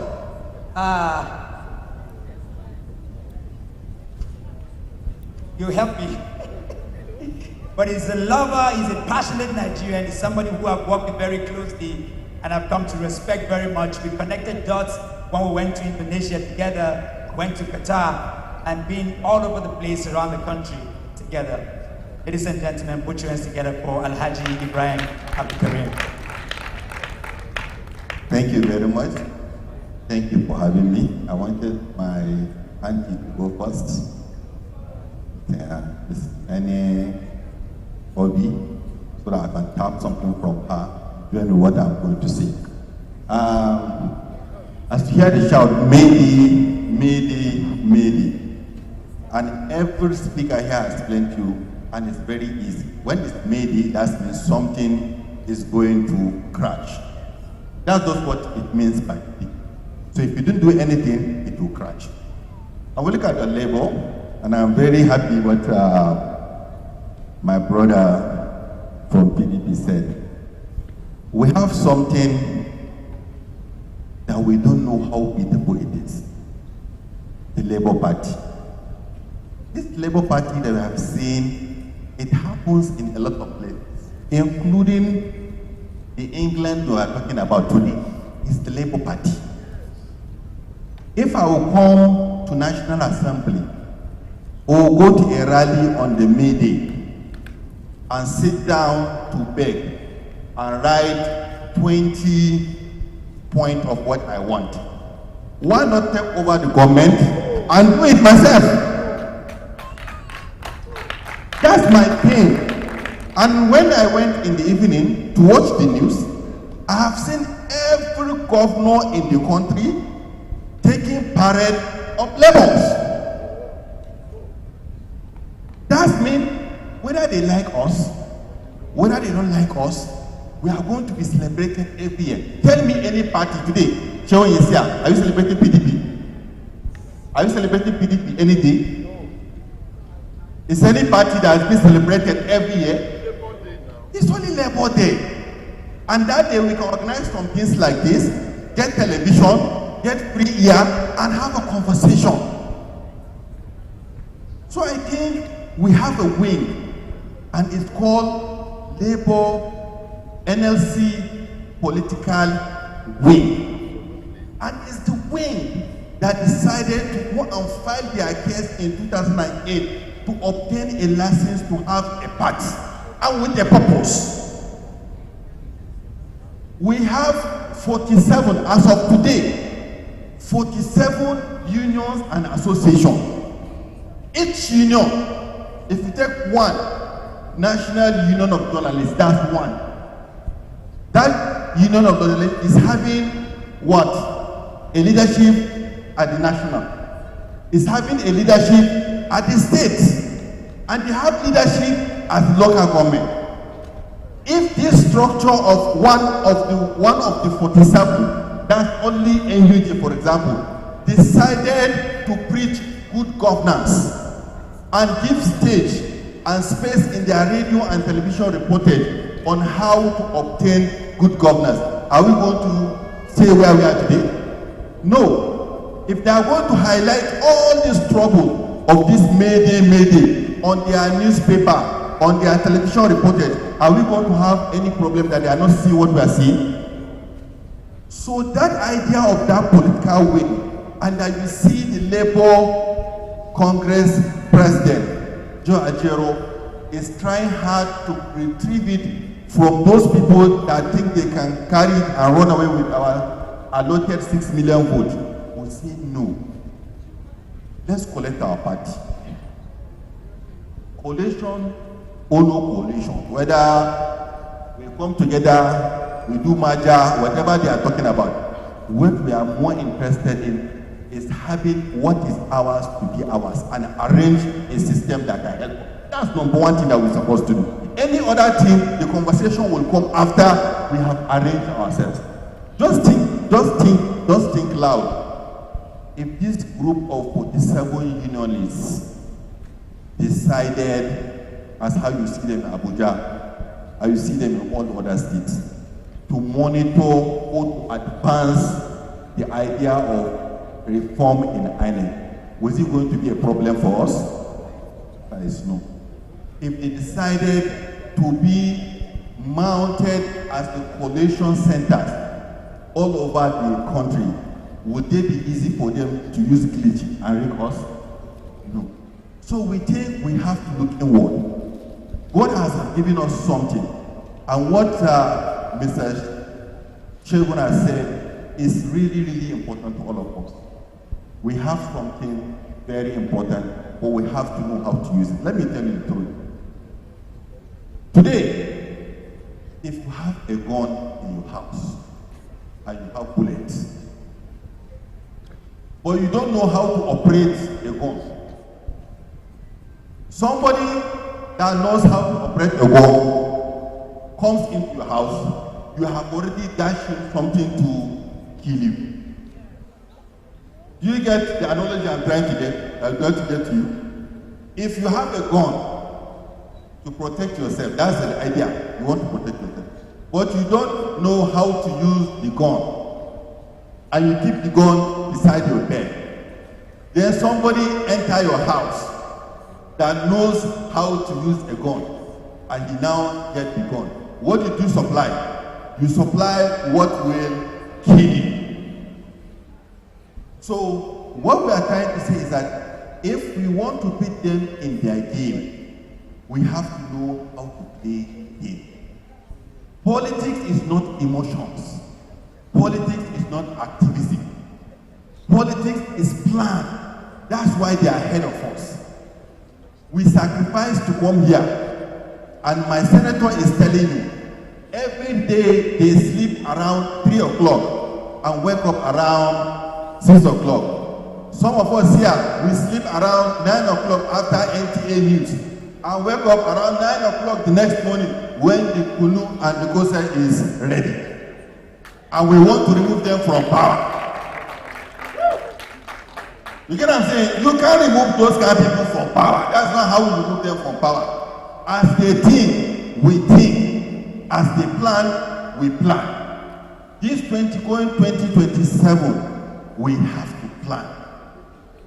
We know what went wrong. We try as much as possible to solve that problem and go to the field. And I'm sure to any one of you, don't sit down and hear what they are saying, trying to gaslight you, trying to tell you if you don't have governors, you don't win election. All are stories. I was in CPC, I can tell you for free. I was part of 2023 Labour Party, I will tell you for free. Don't let them, because they see governor moving. Governor don't move with votes. You only move with money. If people decide to reject that money, there is nothing he can do. There is nothing. We have seen it. Jerry is here. They brought the money in 2015. The money refused to work. So don't let anybody, they cannot even enter. Let me tell you, if you say master strategist is the thinker of the thinking strategy of the whole world, he cannot defend Lagos. They beat out for Lagos. They beat Buhari for Katsina. And people are still thinking that they are the master of the thing. No. No matter how much they have it, let me tell you, they rely on people to execute it for them. We are those people. Unless we allow them, that's when they can reign. And we allowed them before, but we will not allow them again. Thank you very much.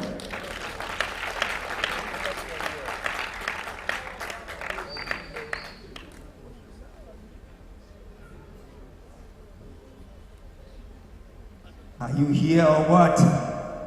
Come on, one more time. Appreciate Alhaji Ibrahim Abdul Karim. Thank you very much. Thank you. The only Alhaji I know is one wife. Yes, Ibrahim promised me.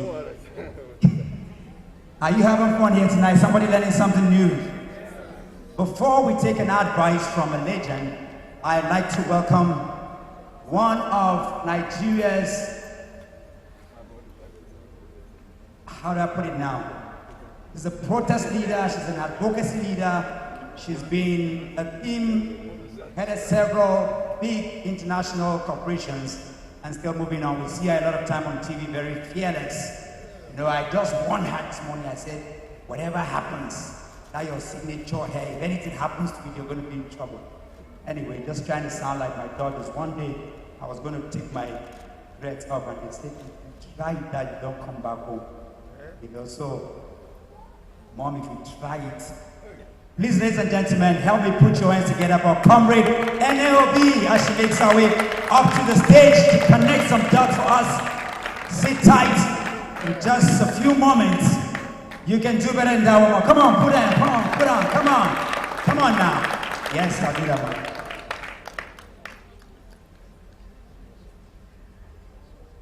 The distinguished senator, my dear sister, to have you here, despite all the workload. I know we've been trying to track for certain things, but a lot of things. My father and brother, the legend, Bongo's. It's good to see you back. Very distinguished ladies and gentlemen, fellow compatriots, it's great to see all of you here. And before I go on, I want you to put your hands together for a patriot. This gentleman, the one-man squad standing here.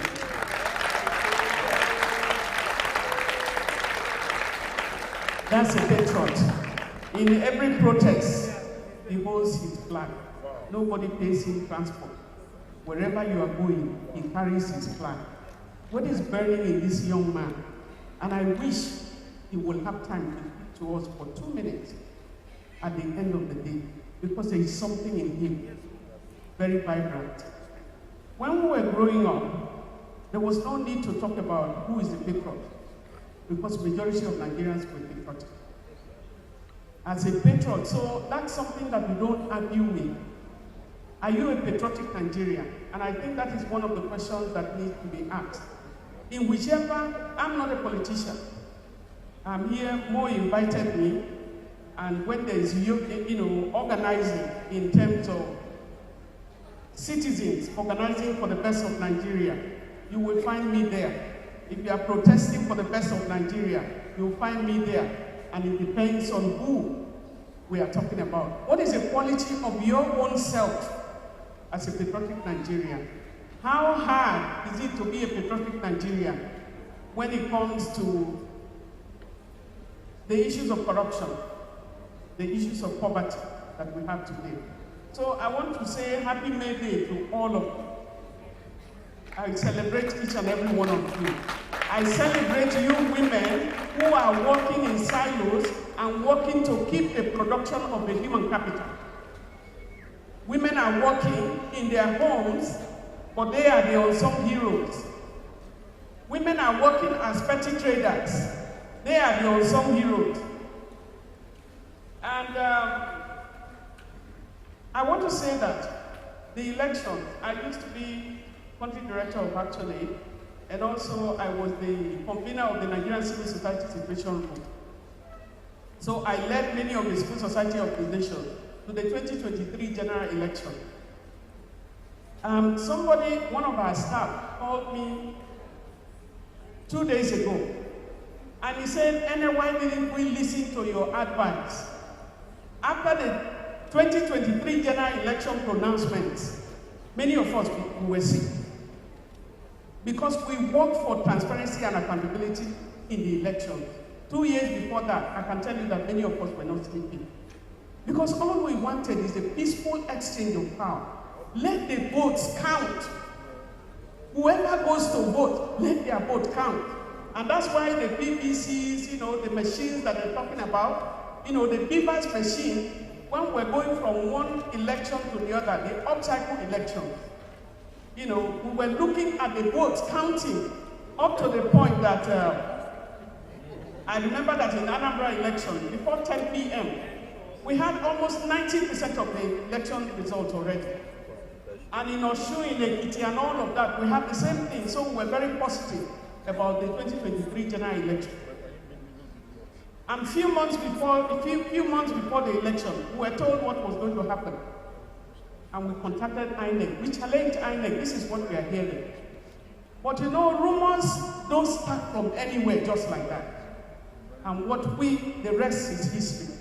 And the reason why the staff reminded me is that I thought many of us needed a psychosocial support.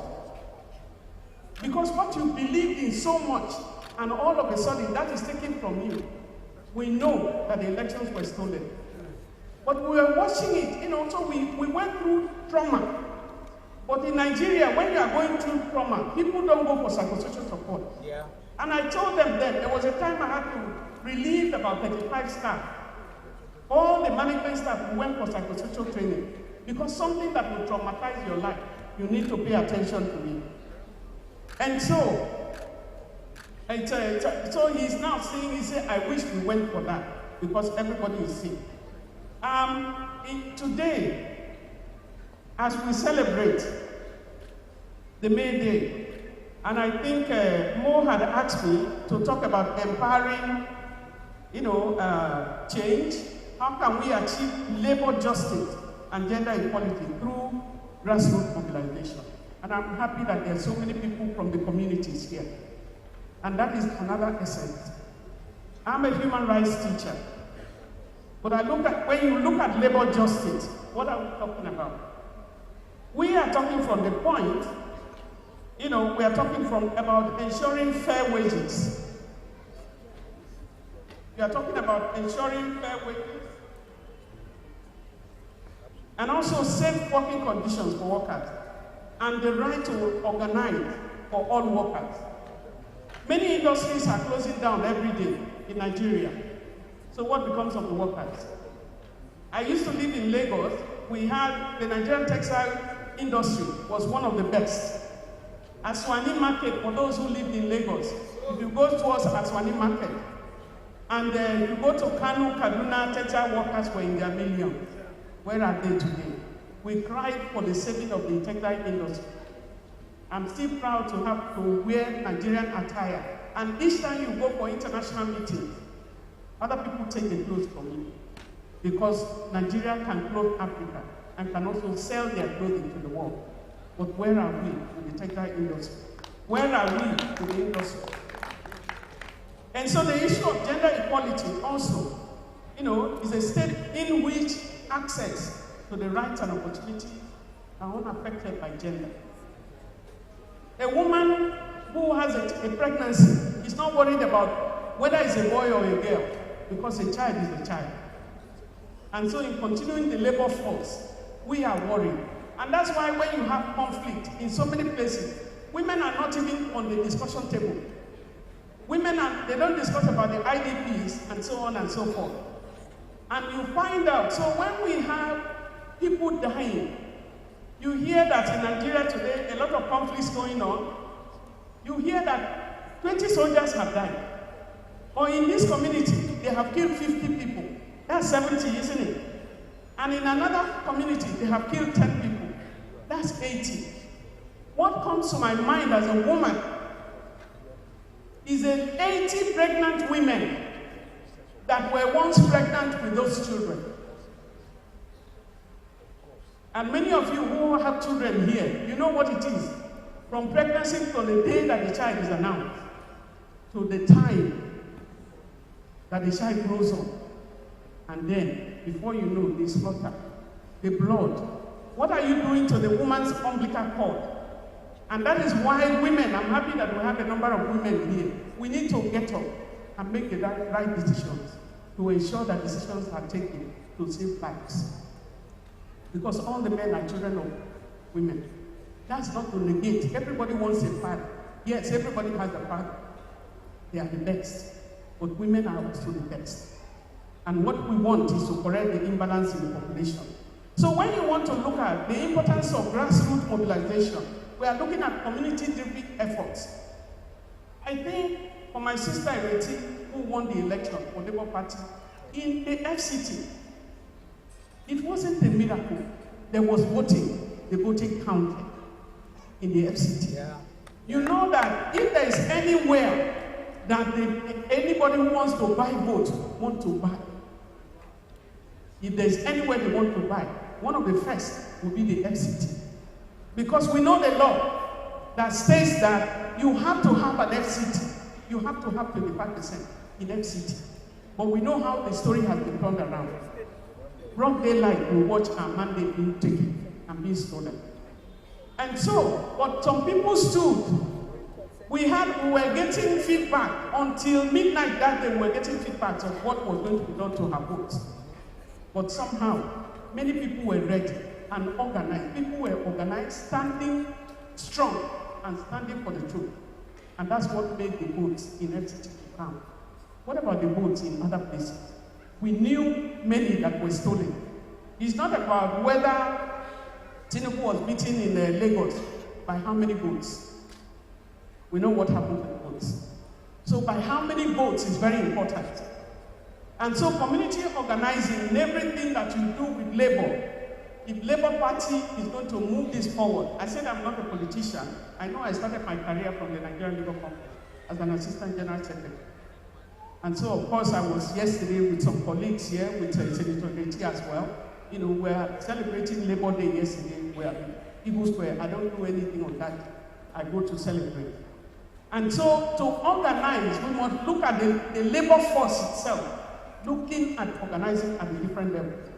And so, in terms of community ownership of everything that we're doing, we need to look at. What we are not looking at is the informal sector. The informal sector is not calculated into the economy and is very, very strained. And I tell you that if we want to continue, if we want to move forward, it's important to look at the informal sector. I did some work in Sierra Leone. I've had the opportunity to work in about 15 countries.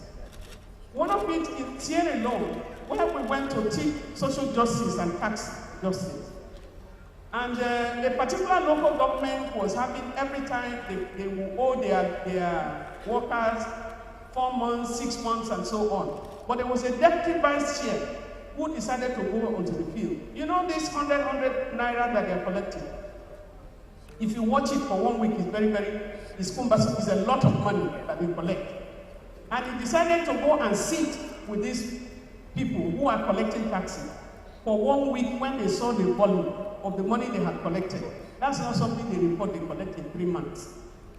And with that effort in that particular local government, before they knew what was happening, they were able to clear the backlog for workers and so on and so forth. So when in a labor movement, labor environment, and we are not working with the informal sector, then you are neglecting a huge workforce.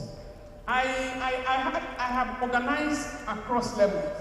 At the grassroots level, in Lagos, I worked in Makoko, Amokoko, Ajegunle, and all the Mushi, and so on and so forth. And in Kano, we work in Gamabi, Badawa, Wale, Echeshemandori, and all of that.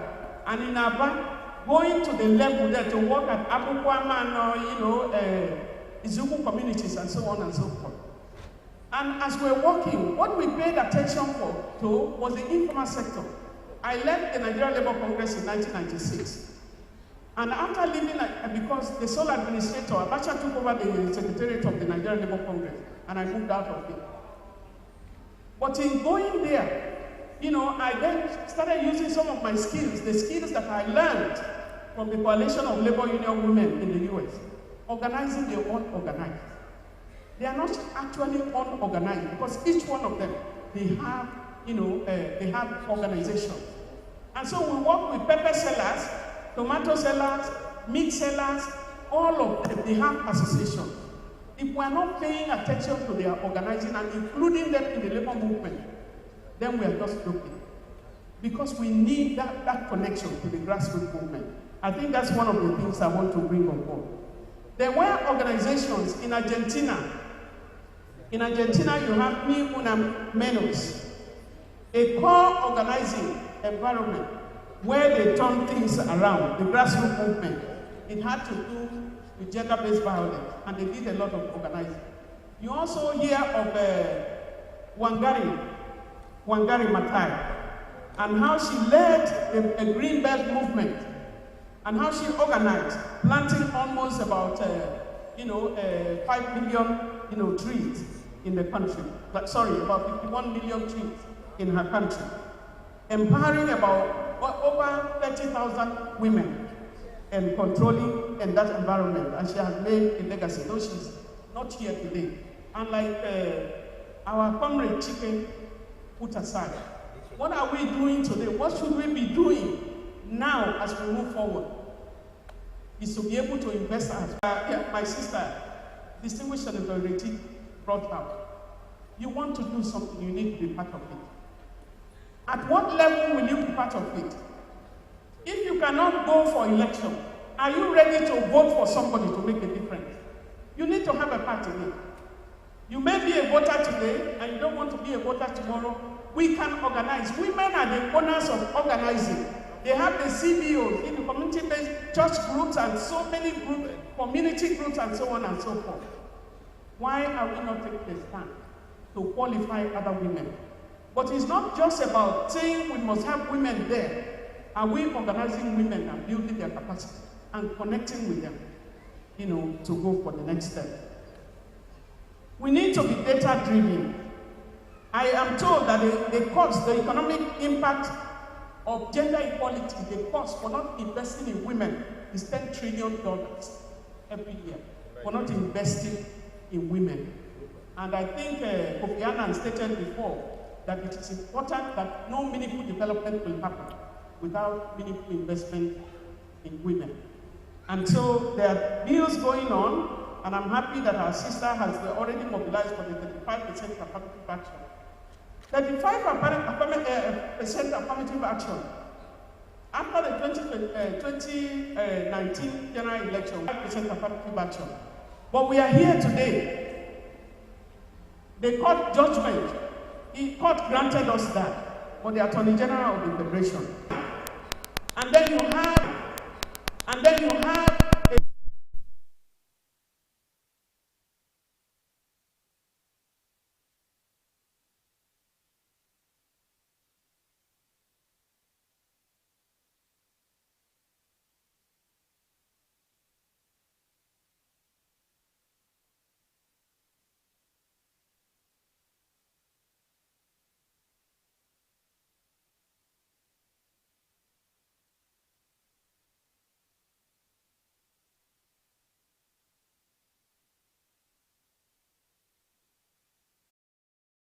you need to defend it. And I think a lot of things go wrong. And so some of the challenges that we looked at, from the informal sector, issues of resistance from the traditional powerful structure, the cultural norms, and also advocacy for the policy, issues of policy, the policy implementation. I think that is very, very solid. I want to just say that in all of the things that you do at the grassroots level, you need to link it up. We learn the issues of civic education. The National Orientation Agency that is supposed to teach people civic education is in comatose because they don't want you to get it right. When I was growing up, as a growing child, the National Orientation Agency, they had this megaphone. They have this truck. If they want to go to any community to make, to lead a to be acting, whether it's acting position, because we're always blessed with a woman leader. And that's not what we want. We need to lead in different positions. How can we support ourselves to be able to go? Supporting the right candidate is very, very important. Who are those who mean well for Nigeria? Corruption is no longer fought. I think anti-corruption crusade has wiped up Nigeria. Nobody is talking about corruption now.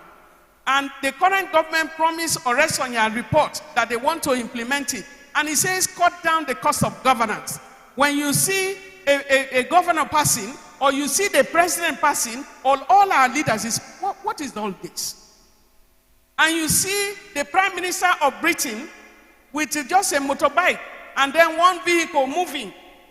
And the poorest of the poor, the poorest countries. So it's important that as we go home, as we organize, let's look at the labor workforce that nobody thinks about. The pepper sellers, the granite sellers, and all of them. They need to be given their rightful place because they are contributing to Nigeria. Nigeria is grinding with poverty. Nigeria is grinding with hunger. There is hunger in the land. I don't know how many of you, before you came in this morning, how many account numbers you have gotten. For those of you who are working, please send me 1,500 so I can buy food for my children. I want to congratulate you in organizing for today. I want to say well done to our sister, Distinguished Senator Reti, for the work that she is doing. And I hope that we hope that the Natasha's issue will be over soon so she can join. Because there are only 4 in the Senate already. And we hope that they will be able to resolve it together. Thank you very much.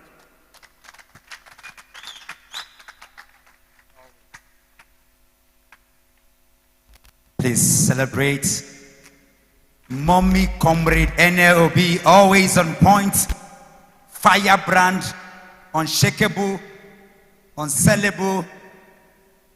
We have legends who have continued to make us proud, and we will continue to celebrate them. Thank you, because Nigeria continues to breed in context. Forgive the use of the word. Nigeria is breeding very useless people. I never thought that in my lifetime that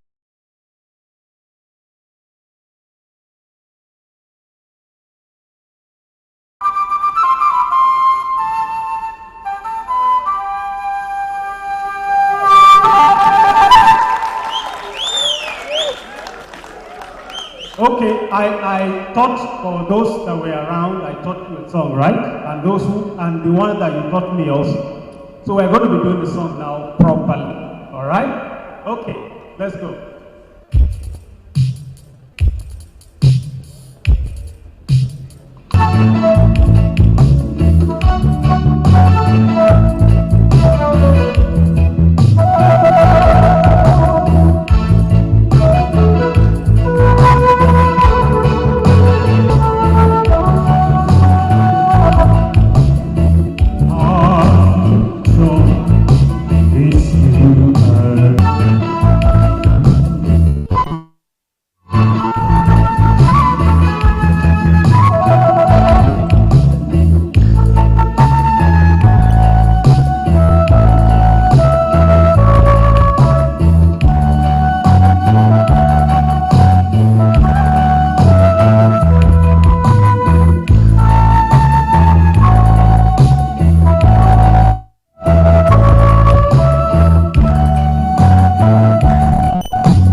Thank you.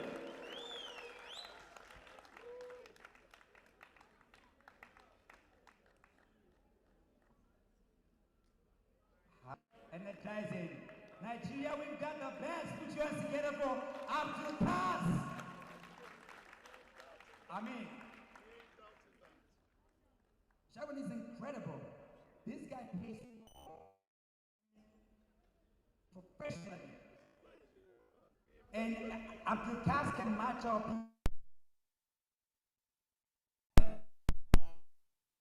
This is who we are.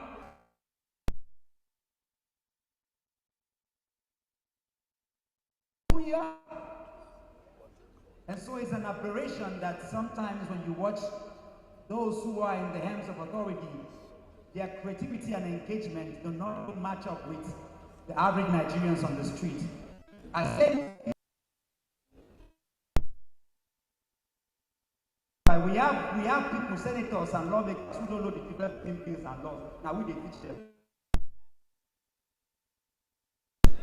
Somebody say never again. 285 million people and 85% of them are Muslims. I couldn't tell the difference between a Christian and a Muslim. The INEC chairman's name is Bernard and he's a Muslim. I got confused. You know all this marginalization that we used to do? I want to see a Muslim whose name is Moses Paul. So when you see Ibrahim Abdul Karim, he's a pastor. We need to confuse these people. I love something about that generation. When a David Mark names his son Tunde, do you understand? Yes. That is the value that builds us, not this Jawa that has destroyed us. So never again. We will never vote. Because I will not defend Senator Etiye. She's going to come here and defend herself. If you can't defend yourself, we will not vote for you. They ask you questions, you share it to people. You always represent. Let me tell you this. He might be a plus or a minus, but one thing you cannot take from Peter Obi is that he's always there for himself. You can call him anything, no, he represents himself. Even when you write for him, say, no more, this is what he can write himself. He will be there himself. He's in Bokos himself. He's in Maiduguri himself. He's in Enugu himself. He's everywhere himself.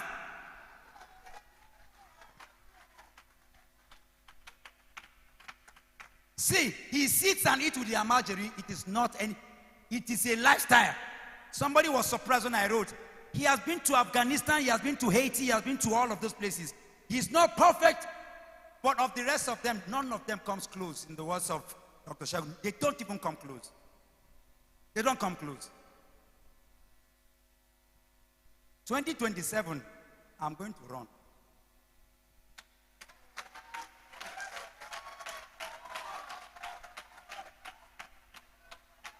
I understand. So I can't collect my money from you because do you understand? And don't you worry. All those that have collected money, when we come, I swear they'll go to jail in this country. President of Indonesia, when he learned that Peter Obi was in Indonesia, he was in Abu Dhabi.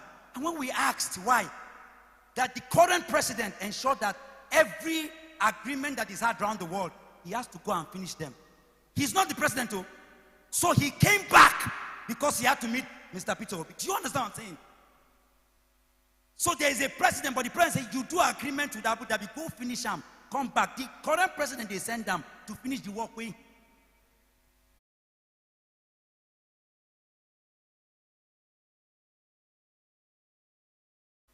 Because they talk.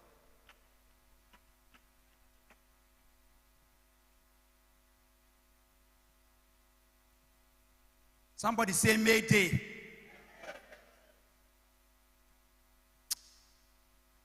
How many of you know Adewale Adebayo? He's running from the airport because he wants, he carry him with people like Comrade Ngiran, with people that are here. Now when we join hands together and then go give Peter Obi power, Peter Obi alone cannot do it. Do you understand? Peter Obi alone cannot do it. Do you understand?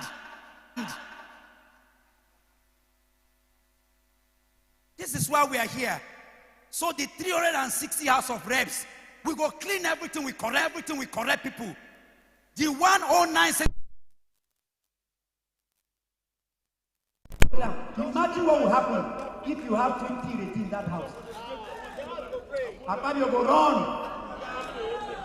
You go run. You know why they talk about them like this? I have respect for the office, but I don't have respect for the people. A man who says that anything that money cannot do, more money will do. Your father. Guys, you understand what I'm saying? But imagine saying you run, then they will say, hey, now smartness. Now you can't control one build. God punish devil.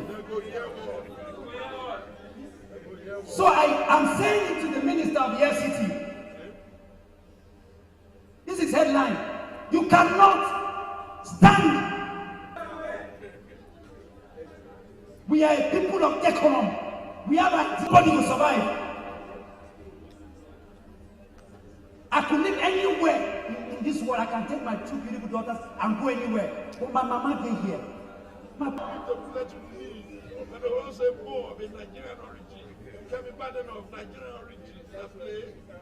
For never close, but I get one woman when you come from UK.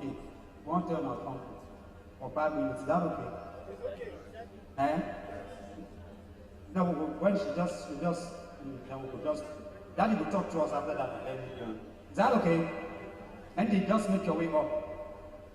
As they come, I make I tell you, I tell you this woman. You get one time where we say, when we do that protest, so I can't come like that. As I enter inside where we do the protest, I can't see one woman with shorts. She wears short knickers, she just carry her t-shirt. She can't go fight police people. I can't go with her say, no, these police people now our own, don't fight them. She say, eh. Say she come, Nigeria to come and fight, and they will fight protesters. Ladies and gentlemen, that woman is in the jungle.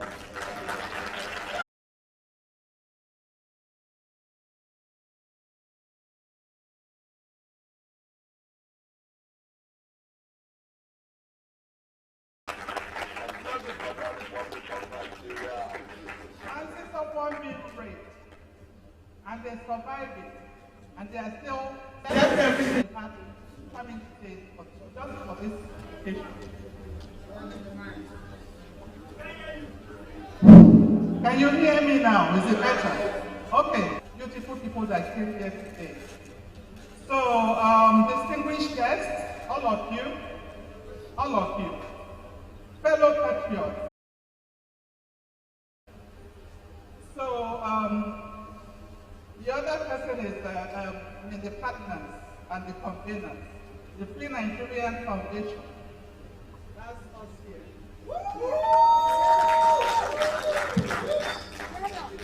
The Cyrus Group and the United Coalition of Civil Society Organizations. Thank you for your belief in the power of people, the strength of the street and the necessity of national. Now we are here. To the speakers, icons of the conscience and courage, who lent their voices and their truth to this platform. Some of us wanted to be here very much. Senator Nanadi has gone back, but thank you. The Elder Forum, members of the Obedient Movement, are we all obedient? Thank you, ma'am. Thank you so much. I've seen you quite a few times. Thank you so much. DK, where is DK?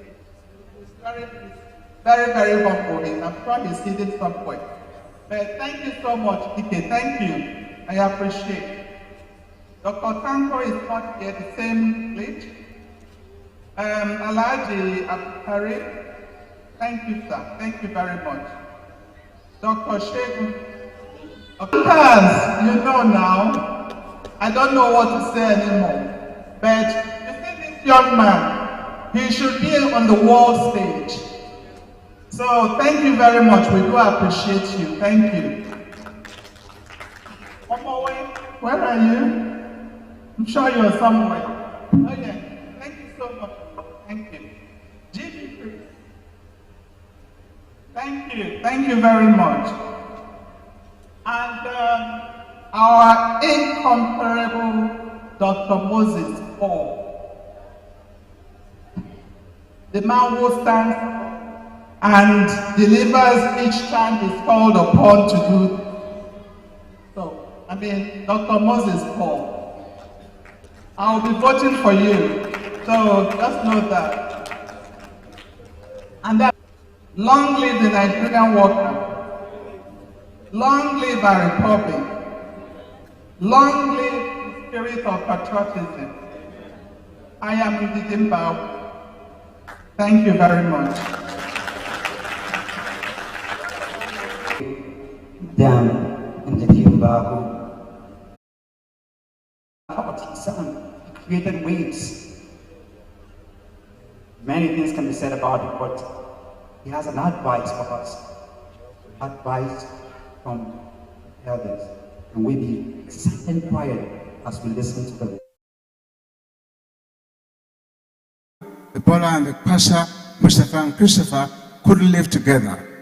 But if you listen to nature's call and don't let religious differences make a wall, then the Yaro and the Mugo, Ebola and the Pasha, Mustafa and Christopher will live together. This is my religion. I live. The guy checks up whether the song can play or not. Here is a few things I like to say.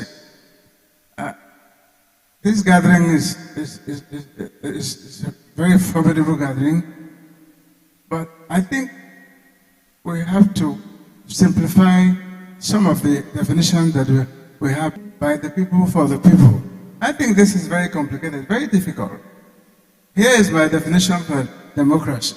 Any government, democratic government. Simply put, any government that provides security and infrastructure. The world has changed.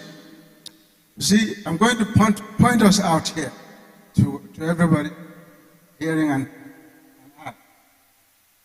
You know, business has changed completely. Now, where people sell are no longer it's not too much to clean it. There's something wrong with us.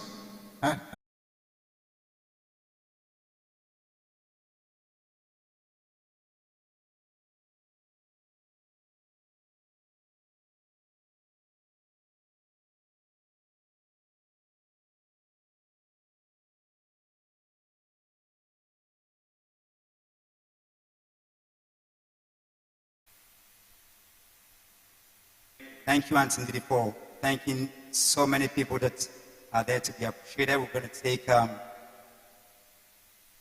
once it plays, just let it play.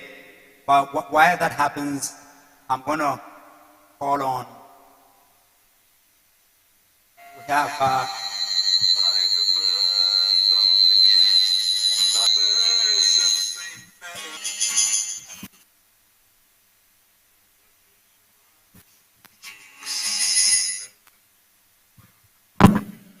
son.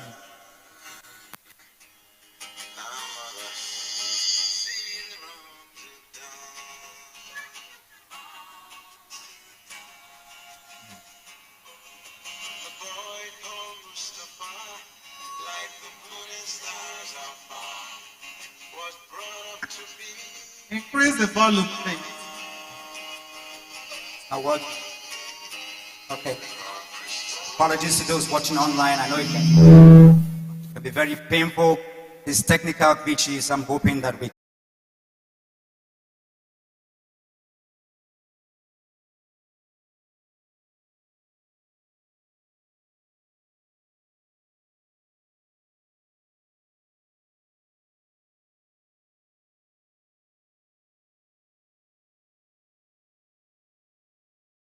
but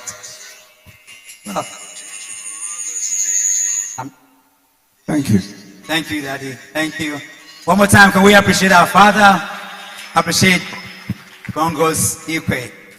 You know, actually, when there is a level you get in life where your name becomes bigger than titles, you know, some of us are still running, you still have to call us. No word you can use for anybody, just like when you call the prophet, you call, please, I want 2 microphones, one on this side so that we can make it, we can take those questions and be able to deal with it. This is a very important session for us.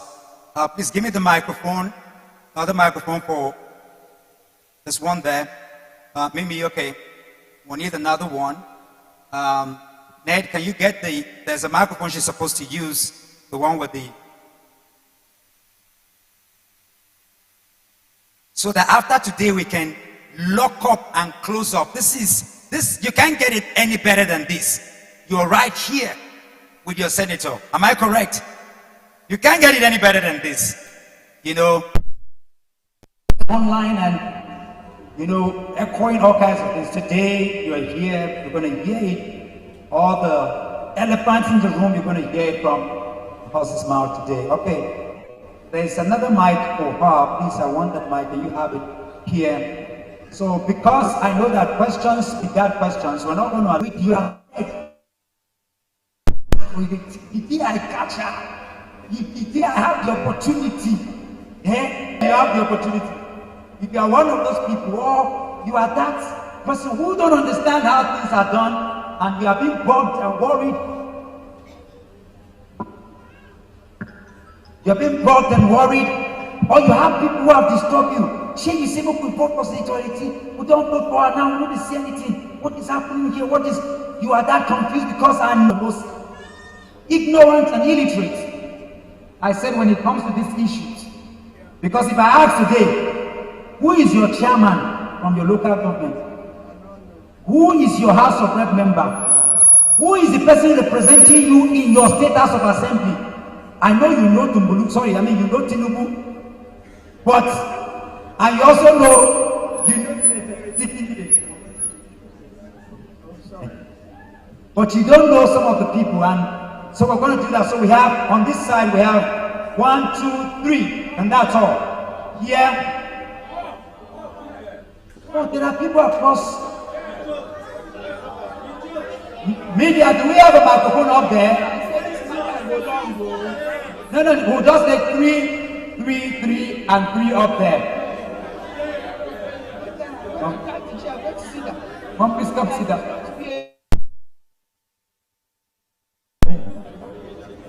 No, it's fine. It's okay. No, I don't want to. I just want, it sounds there are going to be a lot of questions, so let me sit down. Sit down, so I don't want anything to.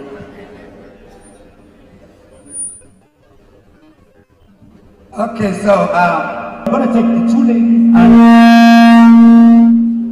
we'll take the 2 ladies here and 2 guys there, okay? No, we're coming here now, we're just dealing with these people. So we'll take the 4 questions here, are you able to? You take the 4 questions and we come here and we take them like that. Because and in any case, once your question has been asked, please don't, if you're like me, you know some people that hear their voice on microphone. If your question don't ask, just don't need to ask again, okay? So we'll take the 2 ladies here and then we'll take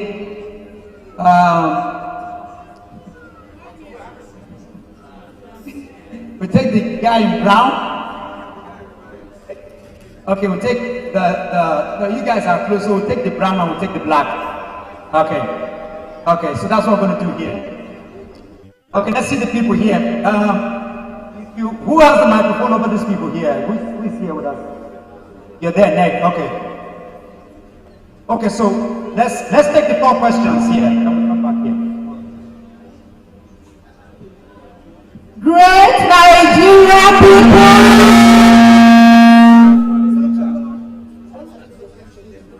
Okay, so, comrade, for the sake of our time, please, you don't even have to, just go straight to your question, okay? Just ask the question straight. All right. My name is Lady Cecilia Adabison. Thank you, distinguished senator, for the 35% bill that you have led in the national. We are so grateful. God bless you. I'll start from the current. Oh my, please. Please. 1 is what is happening between Senator Natasha and the snake president. Distinguish. Why? We are not seeing the ladies. We are not seeing the ladies in the National Assembly come out to raise a voice on that. Then secondly, the second question, please. You see? The second question, distinguished, is. Hold on. Lady Cecilia, hold on. We can only take 1 question from you. Okay. It's fine. Sorry?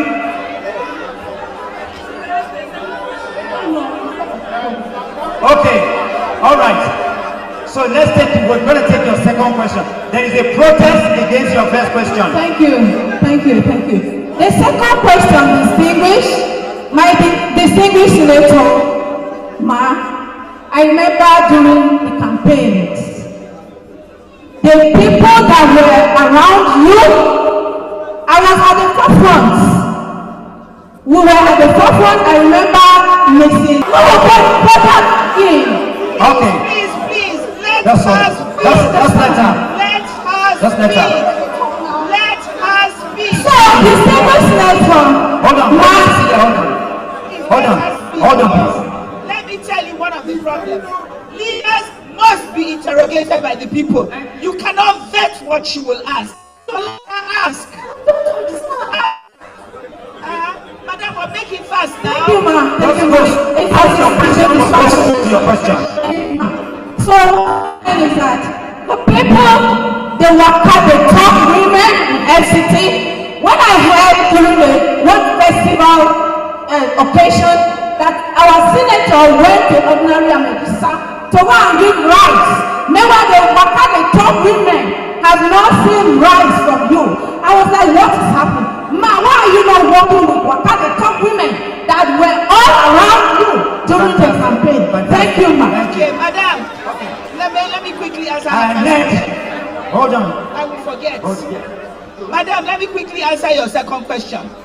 I distributed 30 bags of rice. In elected, I belong to the whole of the FCT. And the bags were for indigent women. Madam Intima is my friend. She's still my friend till tomorrow. She can buy rice. I can buy her rice from my pocket. But the one that the government gave me was to be for the poorest of the poorest. And that even my son gets to see me much less than he used to before I became a senator. That's the reality of the job. Now let's go so that I should win and then bring everything to the people who campaigned for me. Madam, is not an option. Now let's talk about Senator on. Like I said before, I heard about it same way you all heard about it on television. Now I know that Senator Natasha is being sanctioned for being unruly on the floor, like I was, like several senators are. But that's all I know. Everything else, I don't know. But you can check the court records. You can find out what's going on and the status of things. Second question, please. If we don't listen attentively, second question. If we don't listen attentively, we will not be able to take more questions. Second woman. Second woman here.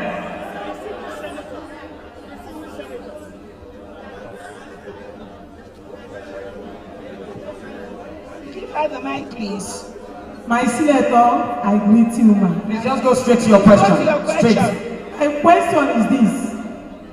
There is form for empowerment that they share and they pick the names, the people that will fill the form. And they fill the form and submitted the form that they want to empower them. Up till now, nothing. There is another one. The forms, the empowerment does not come from Senator Kingibe's money. When they give it to me, I send it to humanitarian ministry or whatever agency, and they will empower. They will do it as they do. I was building the people everything like months ago. They didn't see anything. Only last week, that's when the contractor went and said, I'm now ready to do it. So at the end of the day, all I can do is fight for your rights. I cannot hasten the government process. I don't know if you understand what she has said, because we need to understand the process. Do you understand what I just said? You gave me a list. I gave it to government. Like a man now just thanked me now. He thanked me for what I did from my pocket. That I have control over when and how. But when it has to do with government, you know your government. You have to follow the process and the pace of the government. So those lists are there. They will eventually get to them. When, I cannot tell you. The man in black. Please go straight to your question. Straight. Thank you very much. My name is Ali Bensi. Please, can you ask your question straight? I'm from Abuja South. In Abuja South, a meeting concerning farmers in Abuja South, and we look at it that through this farming we can liberate ourselves in Abuja South. So we want to disconnect ourselves from Abuja North because this is administrative. And we can help ourselves and develop ourselves through farming in Abuja. So what are you doing for us? in Abuja Now, South. let me also tell you, I also tell the people, you all have the misfortune of having only one senator in this Federal Capital Territory, with a population of almost 5 million people, making it one of the largest senatorial districts. I think only maybe Lagos or Kano.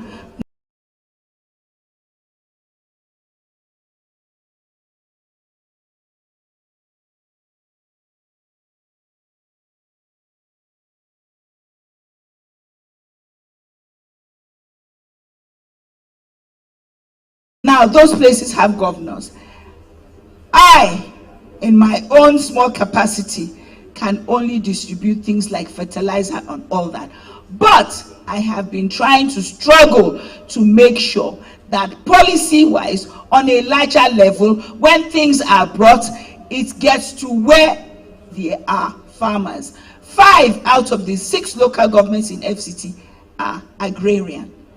It's not just Abuja plus Buhari, but I need official land. I need inputs from the ministers. You all are not addressing the people who hold your budget, who hold the appropriation, who hold the things. All Senator Kingibe can do is sanction them, cajole, and fight. You, whose life it affects, you don't do anything. That's what I've been saying. I went to meet the Minister of State. She's in charge of agri. Says, well, I'm people, they're not being done. But all I can do is draw their attention. I am a legislator, primarily. I can roam around and have town hall meetings with you, or I can lobby for things for you.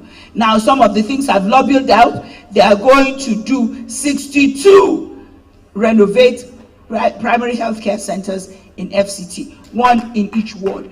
I will not get money to do those things. Your first question, please give it to me. No, the man in white, you said, brown, yes, sorry. Please just go straight to your question, sir. Okay, thank you very much. This is Comrade Maitama from Governor Area Council. By the grace of God, please. By the grace of God, ask your question. You know me very well. This is Felix. We are working together, please. Felix, if we get, speak your question. Just go to your question. If you start this, we're not going to end this meeting. I cannot hear you. If you get sentimental and emotional, we're not going to go out of here today. We have just a few minutes to do this. Sanchez. Felix, go straight to your question. My question is this. Thank you. Why is it that I suffered vigorously with you and you gave me your 2 contacts?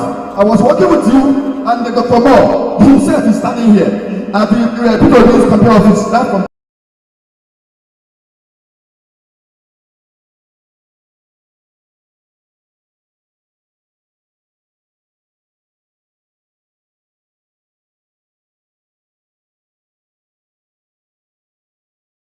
What is the question?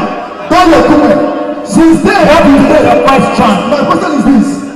Since then till today, I've never seen you.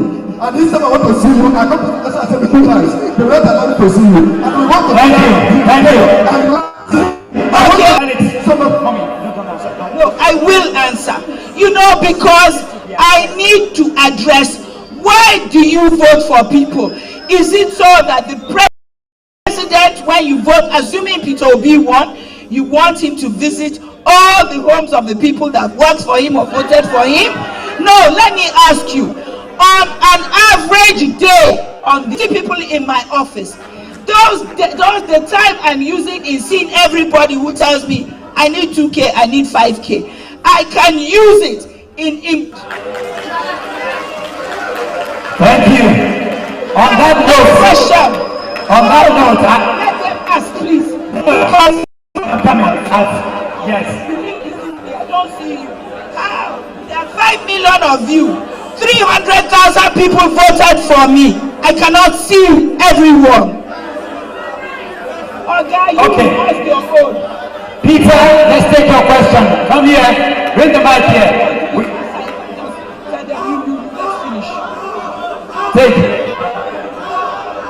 coming. Just hold on. Hold on. Senator.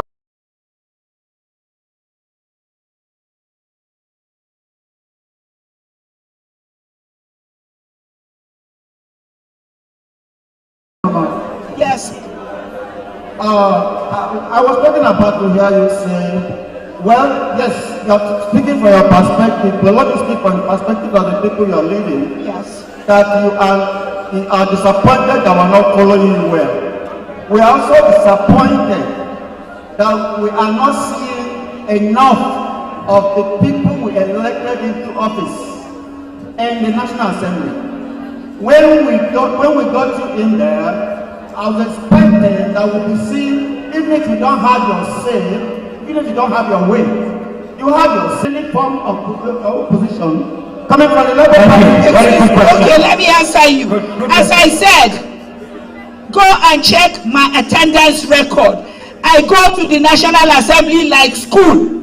Okay? I can only speak against anything if I am given the floor.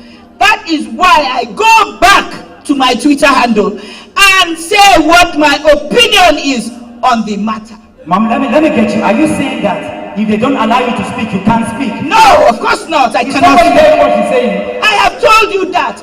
You have never heard me speak. All the Labour Party people, you are saying you don't hear them speak.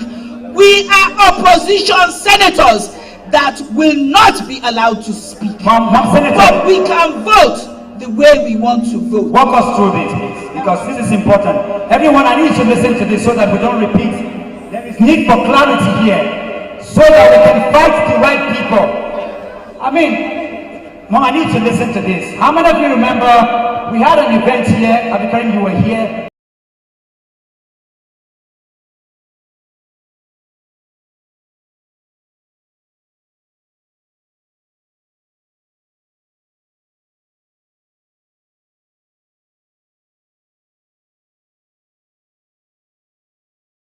We had 2 House of Reps. Mamiana, you were here. When they came here, Honorable Felix was bullied, was nearly beaten out of this place.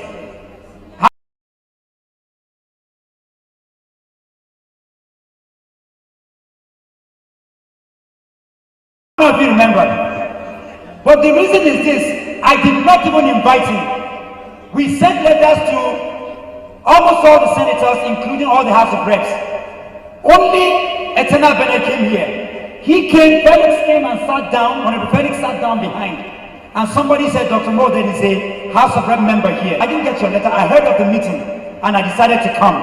And the people wanted to chop him up. Out of 360 people, the only person that decided to come here, we wanted to lynch him.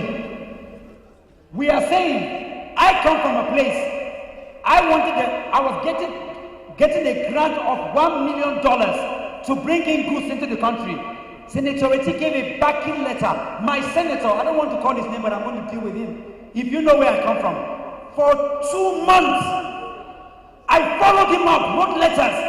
He refused, and I said, I am waiting for you in the junction. What I don't want us to do is this.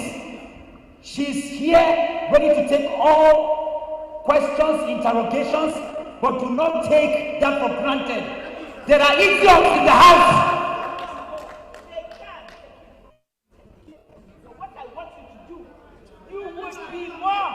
Productive. I expect Labour Party to shout, speak, rather than say they didn't jump on the floor and we make bets that till our hearts fall, they won't call us. But that's the reality. We knew we were opposition when we were going there. So we have to find our way around it. How can we help but you, we Mom? do not expect that while we are trying to find our way around it, we're having our mothers shouting, you know do. We cannot do, but you can harass them into being fairer. Quickly. Give him the microphone. Let's take him. You are addressing the wrong person. You cannot speak. Is it not working? Quickly, Oga, don't tap the mic, just. I'm Jacob Ezra. What I want to say is that Mommy said that the power is in our hands. So I will look at if we now agree to go on protest, they will still send police to come and kill us. What are you telling us now to do? Excuse me, let me tell you what I'm telling you to do. When I was young, I grew up under military rule. We protested, but we never entered the streets. When something is biting labor, anybody, they tell us, oh yeah, everybody ready. 5 days, nobody, they come out for house. If anybody tell you people sit down for house, I promise you, none of you will.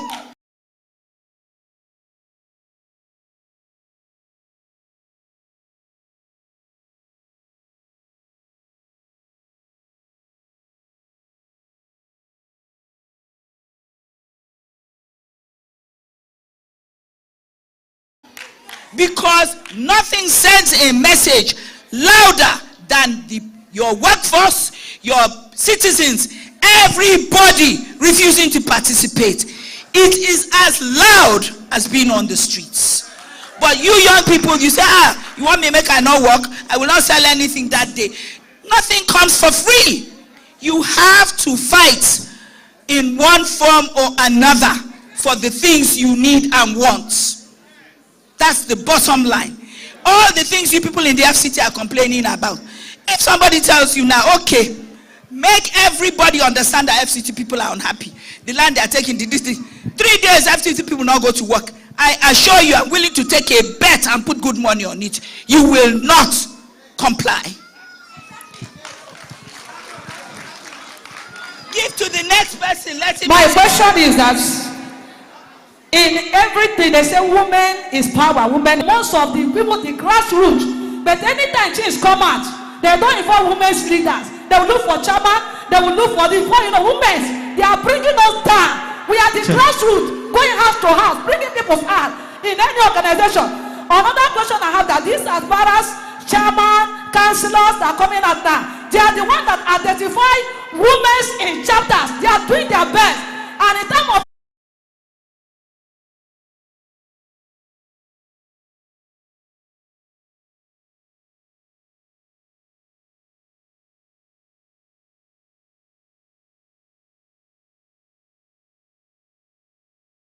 just be seated. Be seated. Hello? Hello? Let's take the questions. They're getting it. Take some of the, let's hear some of the online questions. Online question. Yes. Mustafa Raji from Lagos. Okay. No, Mustafa Raji from Lagos is not my constituent. So give me FCT people. He's obedient, I guess. He's obedient. He's still not my constituent, Oga. My people here take priority. They are my constituent and they are present. Okay, he said he voted here in Abuja.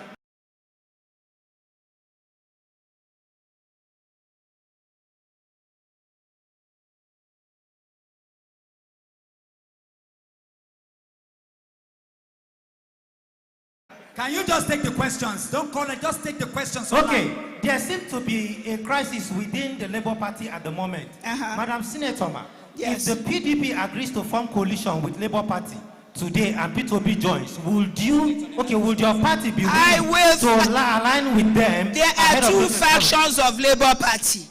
Wherever Senator Nanadi's faction goes to, Senator Kingbe will be there. Case closed. Case closed.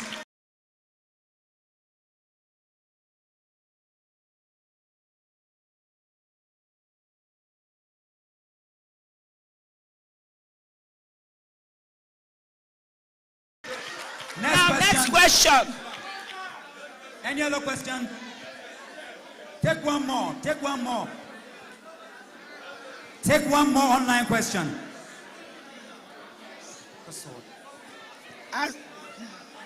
Please let somebody ask before the online question is ready. Yeah, let's take you. Ned, give him the mic. The man in brown? No, not Mama.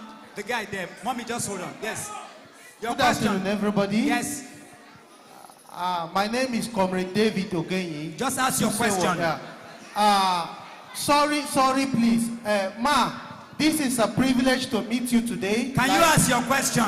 Okay, Ma, please, one time ago, sometime last year, you assisted to bring up an empowerment program, which is NATCOM.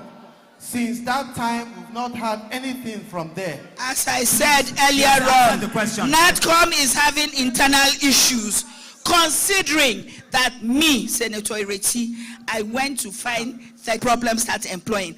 Then you can ask me this question. Oh, don't you read about their wahala online? Please, next question. We'll take 2 more questions and that's the end of the session. Okay, thank you.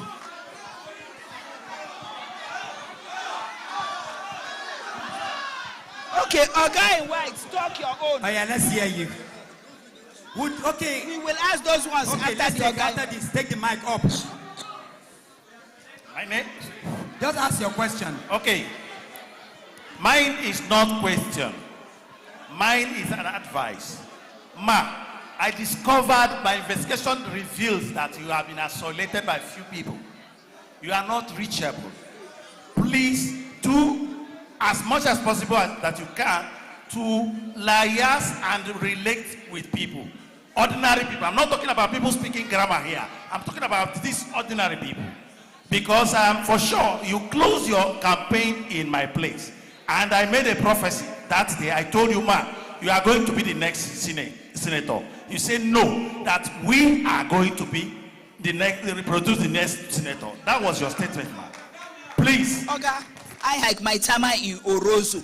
Do you even know where that is? So as long as I go, I've been to Kawu. I'm the only senator to have gone there in 20 years. Wow. So as far as I'm concerned, I am combining interacting with the people. I start with the remotest area, trying to attend my committee meetings, writing bills. I'm one human being. And the truth of the matter, I feel I'm doing my best. It's your choice, as I've always said.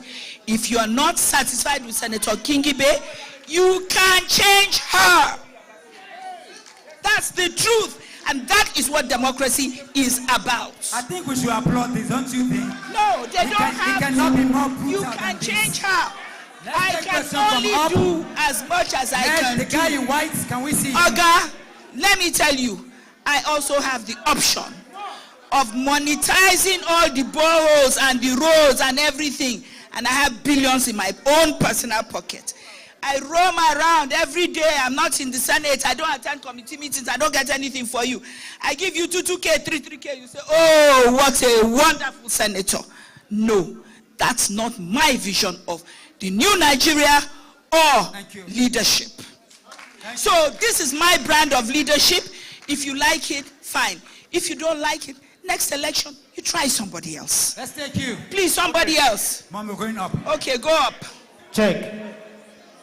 All right, thank you very much, ma'am. Question. I don't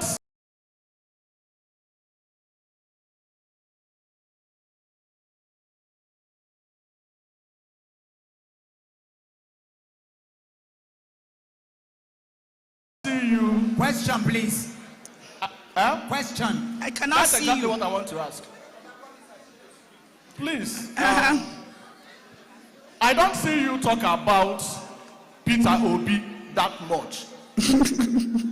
Are you? May I quickly answer that? Yes. As long as I'm in Peter Obi's camp, I do not have to talk about Peter Obi. So talk about him in what respect? I see him. We interact. I tell him my views. I meet him in a manner that you don't. When time for campaign it comes and you don't see me, then you can talk. But right now, it's counterproductive. I don't see what it serves. Now, next person. Last question from the up. Last question. He's coming back. We have one more question from up. That is how it's going to be. It's not possible for all the questions to be taken. We can only take samples of questions. But I can assure you one thing. This was just to do a test case of the Mayday. We have talked about a lot. We're going to have a session where Senator Ireti is going to be 2 years in office. And we're going to be gathered. Can you hold on? Hold on. Sometimes we don't go listen, we go to do another thing. In the next 4 weeks, he's going to make 2 years in office. So we're going to have our senator in a meeting where, imagine if we have the whole day to take your questions. Wouldn't that be good?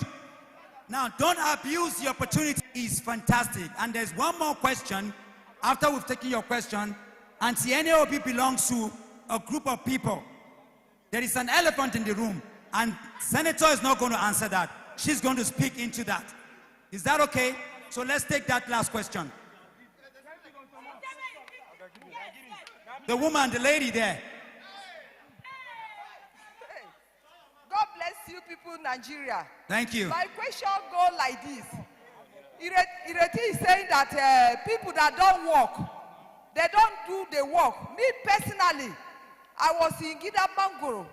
I'm even the day he came, we are campaigning for her. I didn't stand that day. I stand in the field from morning till night. Mommy, what's your question? My question is that he said that people that don't work, they cannot get it. But I worked that day and I continue working until today. Madam, I did not say so. I said it is not possible for me to personally meet everybody who worked for me. That's all I said. There are many random people I do things for. The man that just came to thank me now, I don't know him. But the other thing I have said, the people who campaigned for me is a question. Madam. It's a question. I say who don't work cannot get it. I did not say so. I corrected it while you insisted. I did not say people who did not work. Tell me when I said so. Let him tell me. I said when I'm elected, I belong to the whole of the FCT. When I send things to Labour Party, you don't get it. You don't ask the party people are distributing. You come and fight with me.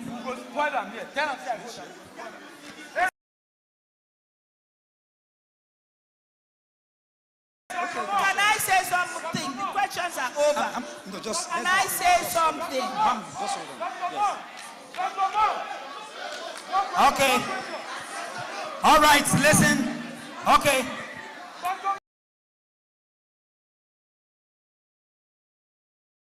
So this is what we're going to do now. Who is with the microphone? Please, no more question. Dr. Mo said no more question. Thank you. Listen to me as we do this. We're going to, because, Mom, you're going to see.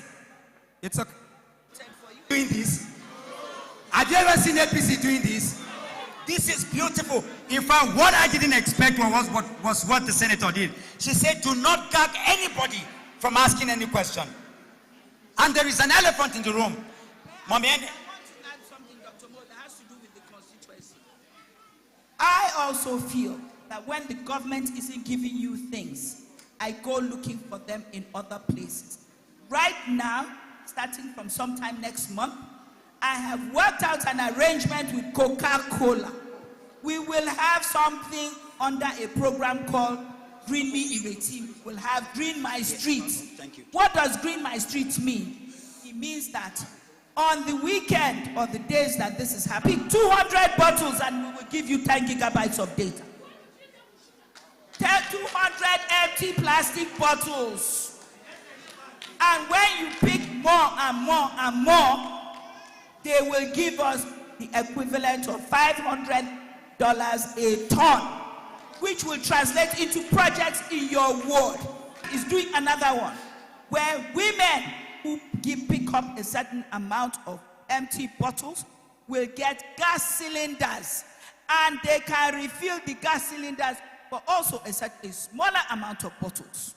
I think the gas cylinder itself is like 1,000 empty bottles, and the refill is like 100 or 120 bottles. So I feel that it's better, I believe in doing something. Government no do. Okay, maybe the one where I bring no big rich government own. But at least there's something.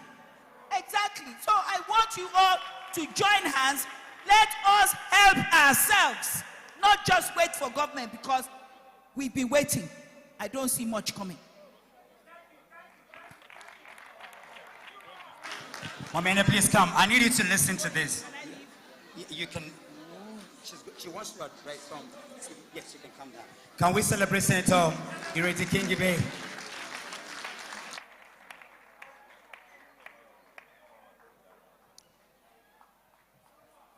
Some people are interested. Just some perspective. Can we have Mamiana, please come up, because I know you when.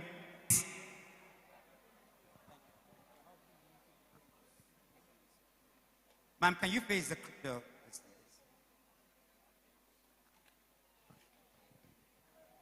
What's your question? He asked.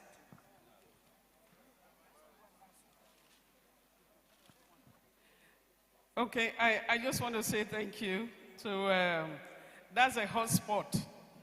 And I'm happy about the young woman here who asked questions, because a lot of people have asked questions too. What are Nigerian women doing about Senator Natasha? I think you have the right to ask questions. And I'm happy that I'm here so that though she responded, 3 days, I think about 2-3 days after the Natasha issue, I was conducting a training for national women leaders of the 19 political parties. And we invited the deputy speaker who came in there. We also invited Senator Ireti and other people.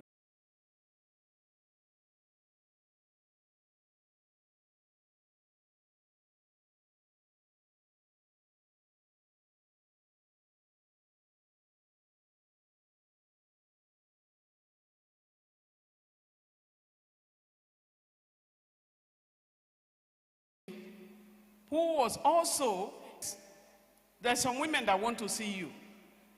Immediately the Senate President heard it, he said we should, in 40 minutes, if the women can be there in 40 minutes. I said, but I have something that I'm doing here. What do I do now? Senator Olujimi said, cancel your meeting. This is more important. It's about the life of a senator. And that's how we suspended. I handed over 2 other women leaders were supposed to leave. So I said, let them continue. These other ones will go tomorrow morning when we start. And so I led a protest to the team of the lawyers, and also went with the team, Ebere Fendu, Felicia Onibon, and a host of others. And we went before them, agreed and disagreed. I cannot tell you here. Should we go on with negotiation? She asked us to go on. We went back to the Senate President and deliberated, and she got back to her. But the terms of agreement were not in agreement with her. You can't force anybody. The ball is still in your hand. I will defend any woman anywhere. I don't have to even know her. And so, I'm saying that so that you know that Senator Ireti, it's not that she didn't do anything. She knew the voices that will count, and she urged us to go. And we did. Wow. But we were not sent it to try and recall her, because the voices are very fantastic. This brings us, thank you. Thank you for these testimonials. And for those who do not know, Senator Ireti also is the chairperson of the... I just want to appeal, because in our campaigns, I think there is a gap. After campaigns, what do we do next with the communities? That's where I want to plead. That it's important to keep organizing. That after all of this, it's not that you can meet. That brings a lot of balance to it, and this is, I think we've had a phenomenal event today, don't you think so? All the energies are perfect. For those who are angry, you represent the correct Nigerian. For those who have refused to even understand, see, you are correct, because Nigeria refused to understand you. Why should you try to understand? Hunger does not let them go. Are you hearing me? All I'm saying is that for those who have pulled themselves here, yes, we will use them as a template, but she's one out of 109 senators. I just told you about my own, and I'm waiting for him in a corner. Are you going to join me? Right now, Tinubu is not our problem, because Akpabio and all those in the House of Assembly. Is somebody hearing me? Because when things are supposed to be done, when Tinubu wants to pass something, what does he go to? You go to them. And today, you know, in Nigeria, both the Senate and the judiciary are what? They are one. That is our problem. I know they are hearing and I know they are here, but it is our right. The day you agree with me, we will go and block them in National Assembly. Are you ready to go with me? Are you sure you won't leave me on the road? Don't tell me that you are joking, oh, because they are watching. But I'm telling you, because if we block them, I heard that Wike said that nobody will protest. Now, in fact, I get this land. Mental in our constitution. This program is a protest. There is a protest percent bill. If they refuse to pass it, we will close, because they are saying that our sisters and our mothers should not get a seat. Are you hearing me? Because we must educate ourselves. Anger is beautiful, but if we don't channel it, it will kill us. That is why we're saying, even what is happening within the Labour Party, if we don't find a way to resolve it, the house will burn, everybody will go down. It is what? It is what? If the plane of Labour Party collapse, everybody inside go do it in. If the plane of Nigeria collapse, you go survive, everybody will go die. So in all the compartments, we need to compartmentalize everything. Supreme Court give a ruling, and some people are talking. Are you here? Listen, let me say this, it will shock you. Even for Tinubu to steal the vote, he had to steal INEC and the judiciary. Because I know we live in a lawless country, but there is still a law. Or if the judiciary pronounced Peter Obi as president, there is nothing Bola Ahmed Tinubu can do. Are you hearing me? So we are here, and a pronouncement has been made that upheld the Nenadi's appeal and brought out another one. That's the Supreme Court. You know what the people that are saying no are asking for? They're asking for anarchy. They are saying that this plane should crash. If you're in a plane, will you let it crash? So what we need to do, if the pilot is a shege, we will show him the way. We can open the window of the plane and throw him out. That is what we have to do. Are you hearing me? But that being said, I know there are people that I cannot acknowledge. You know, the names elder, I know the names are seasoned from my head, but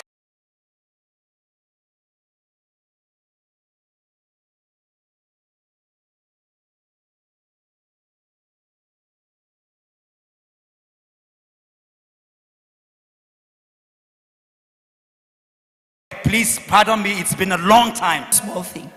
Local government election is coming in FCT. I want to tell everyone, plus you go tell everybody where you know. You must all come out and vote as if your life depends on it, because it does. If somebody says he has written results, I want to see how his written results matches up to what you people have done on the street. If now all come out, written results no go hold.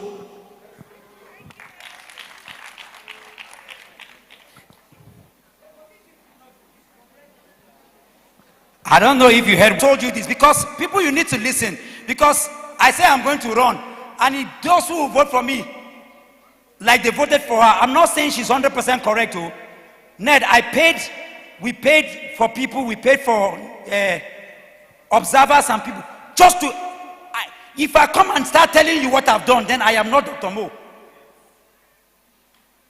Peter Obi does not. I travel around the world. I can't. The day I will get up and start telling him Dr. Mo did this, then I'm useless. If who I am and what I've said, if we are looking for eye service, you see, eye service is what is killing Nigeria. There are things. He brought like 4 events. She was shocked that day. I said I paid for it. Somebody was collecting the money. I didn't want to press. When I led protest, my hotel for 8 years was seized with this thing. If I come out and start saying my hotel should be, then is that the reward for my suffering? I don't know if somebody is hearing what I'm saying. Because where we are going to, if the country is not saved. The last time I was traveling, I took pictures from Atlanta, from Chicago. Mr. Peter Obi asked me, why do you keep taking pictures from the plane? What is wrong with you? I said, because as I'm taking the picture, I am seeing how organized everywhere, Indonesia, everywhere, I'm taking pictures. I said, when we are coming to West Africa, when I am taking the picture, if I am God, I won't come to Nigeria. Because from the sky, I can see conquered environment. As we go, I need you to remember, the way they built China, the way they, if God wanted you to be in China or to be a Chinese, you will not be a Nigerian. If God wanted you to be an American, you will not be here. You see this Abuja, nobody is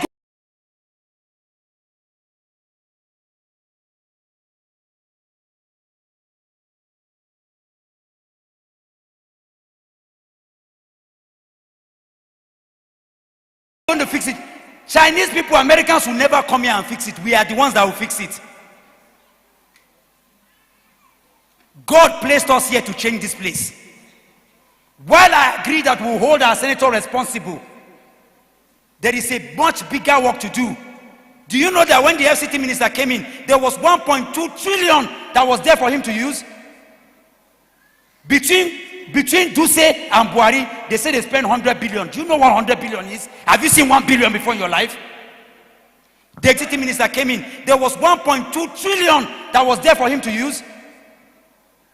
Between Duse and Buhari, they say they spend 100 billion. Do you know what 100 billion is? Have you seen 1 billion before in your life?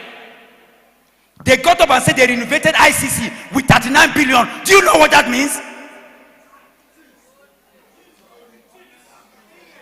Abuja, people are still kidnapping within the ferries.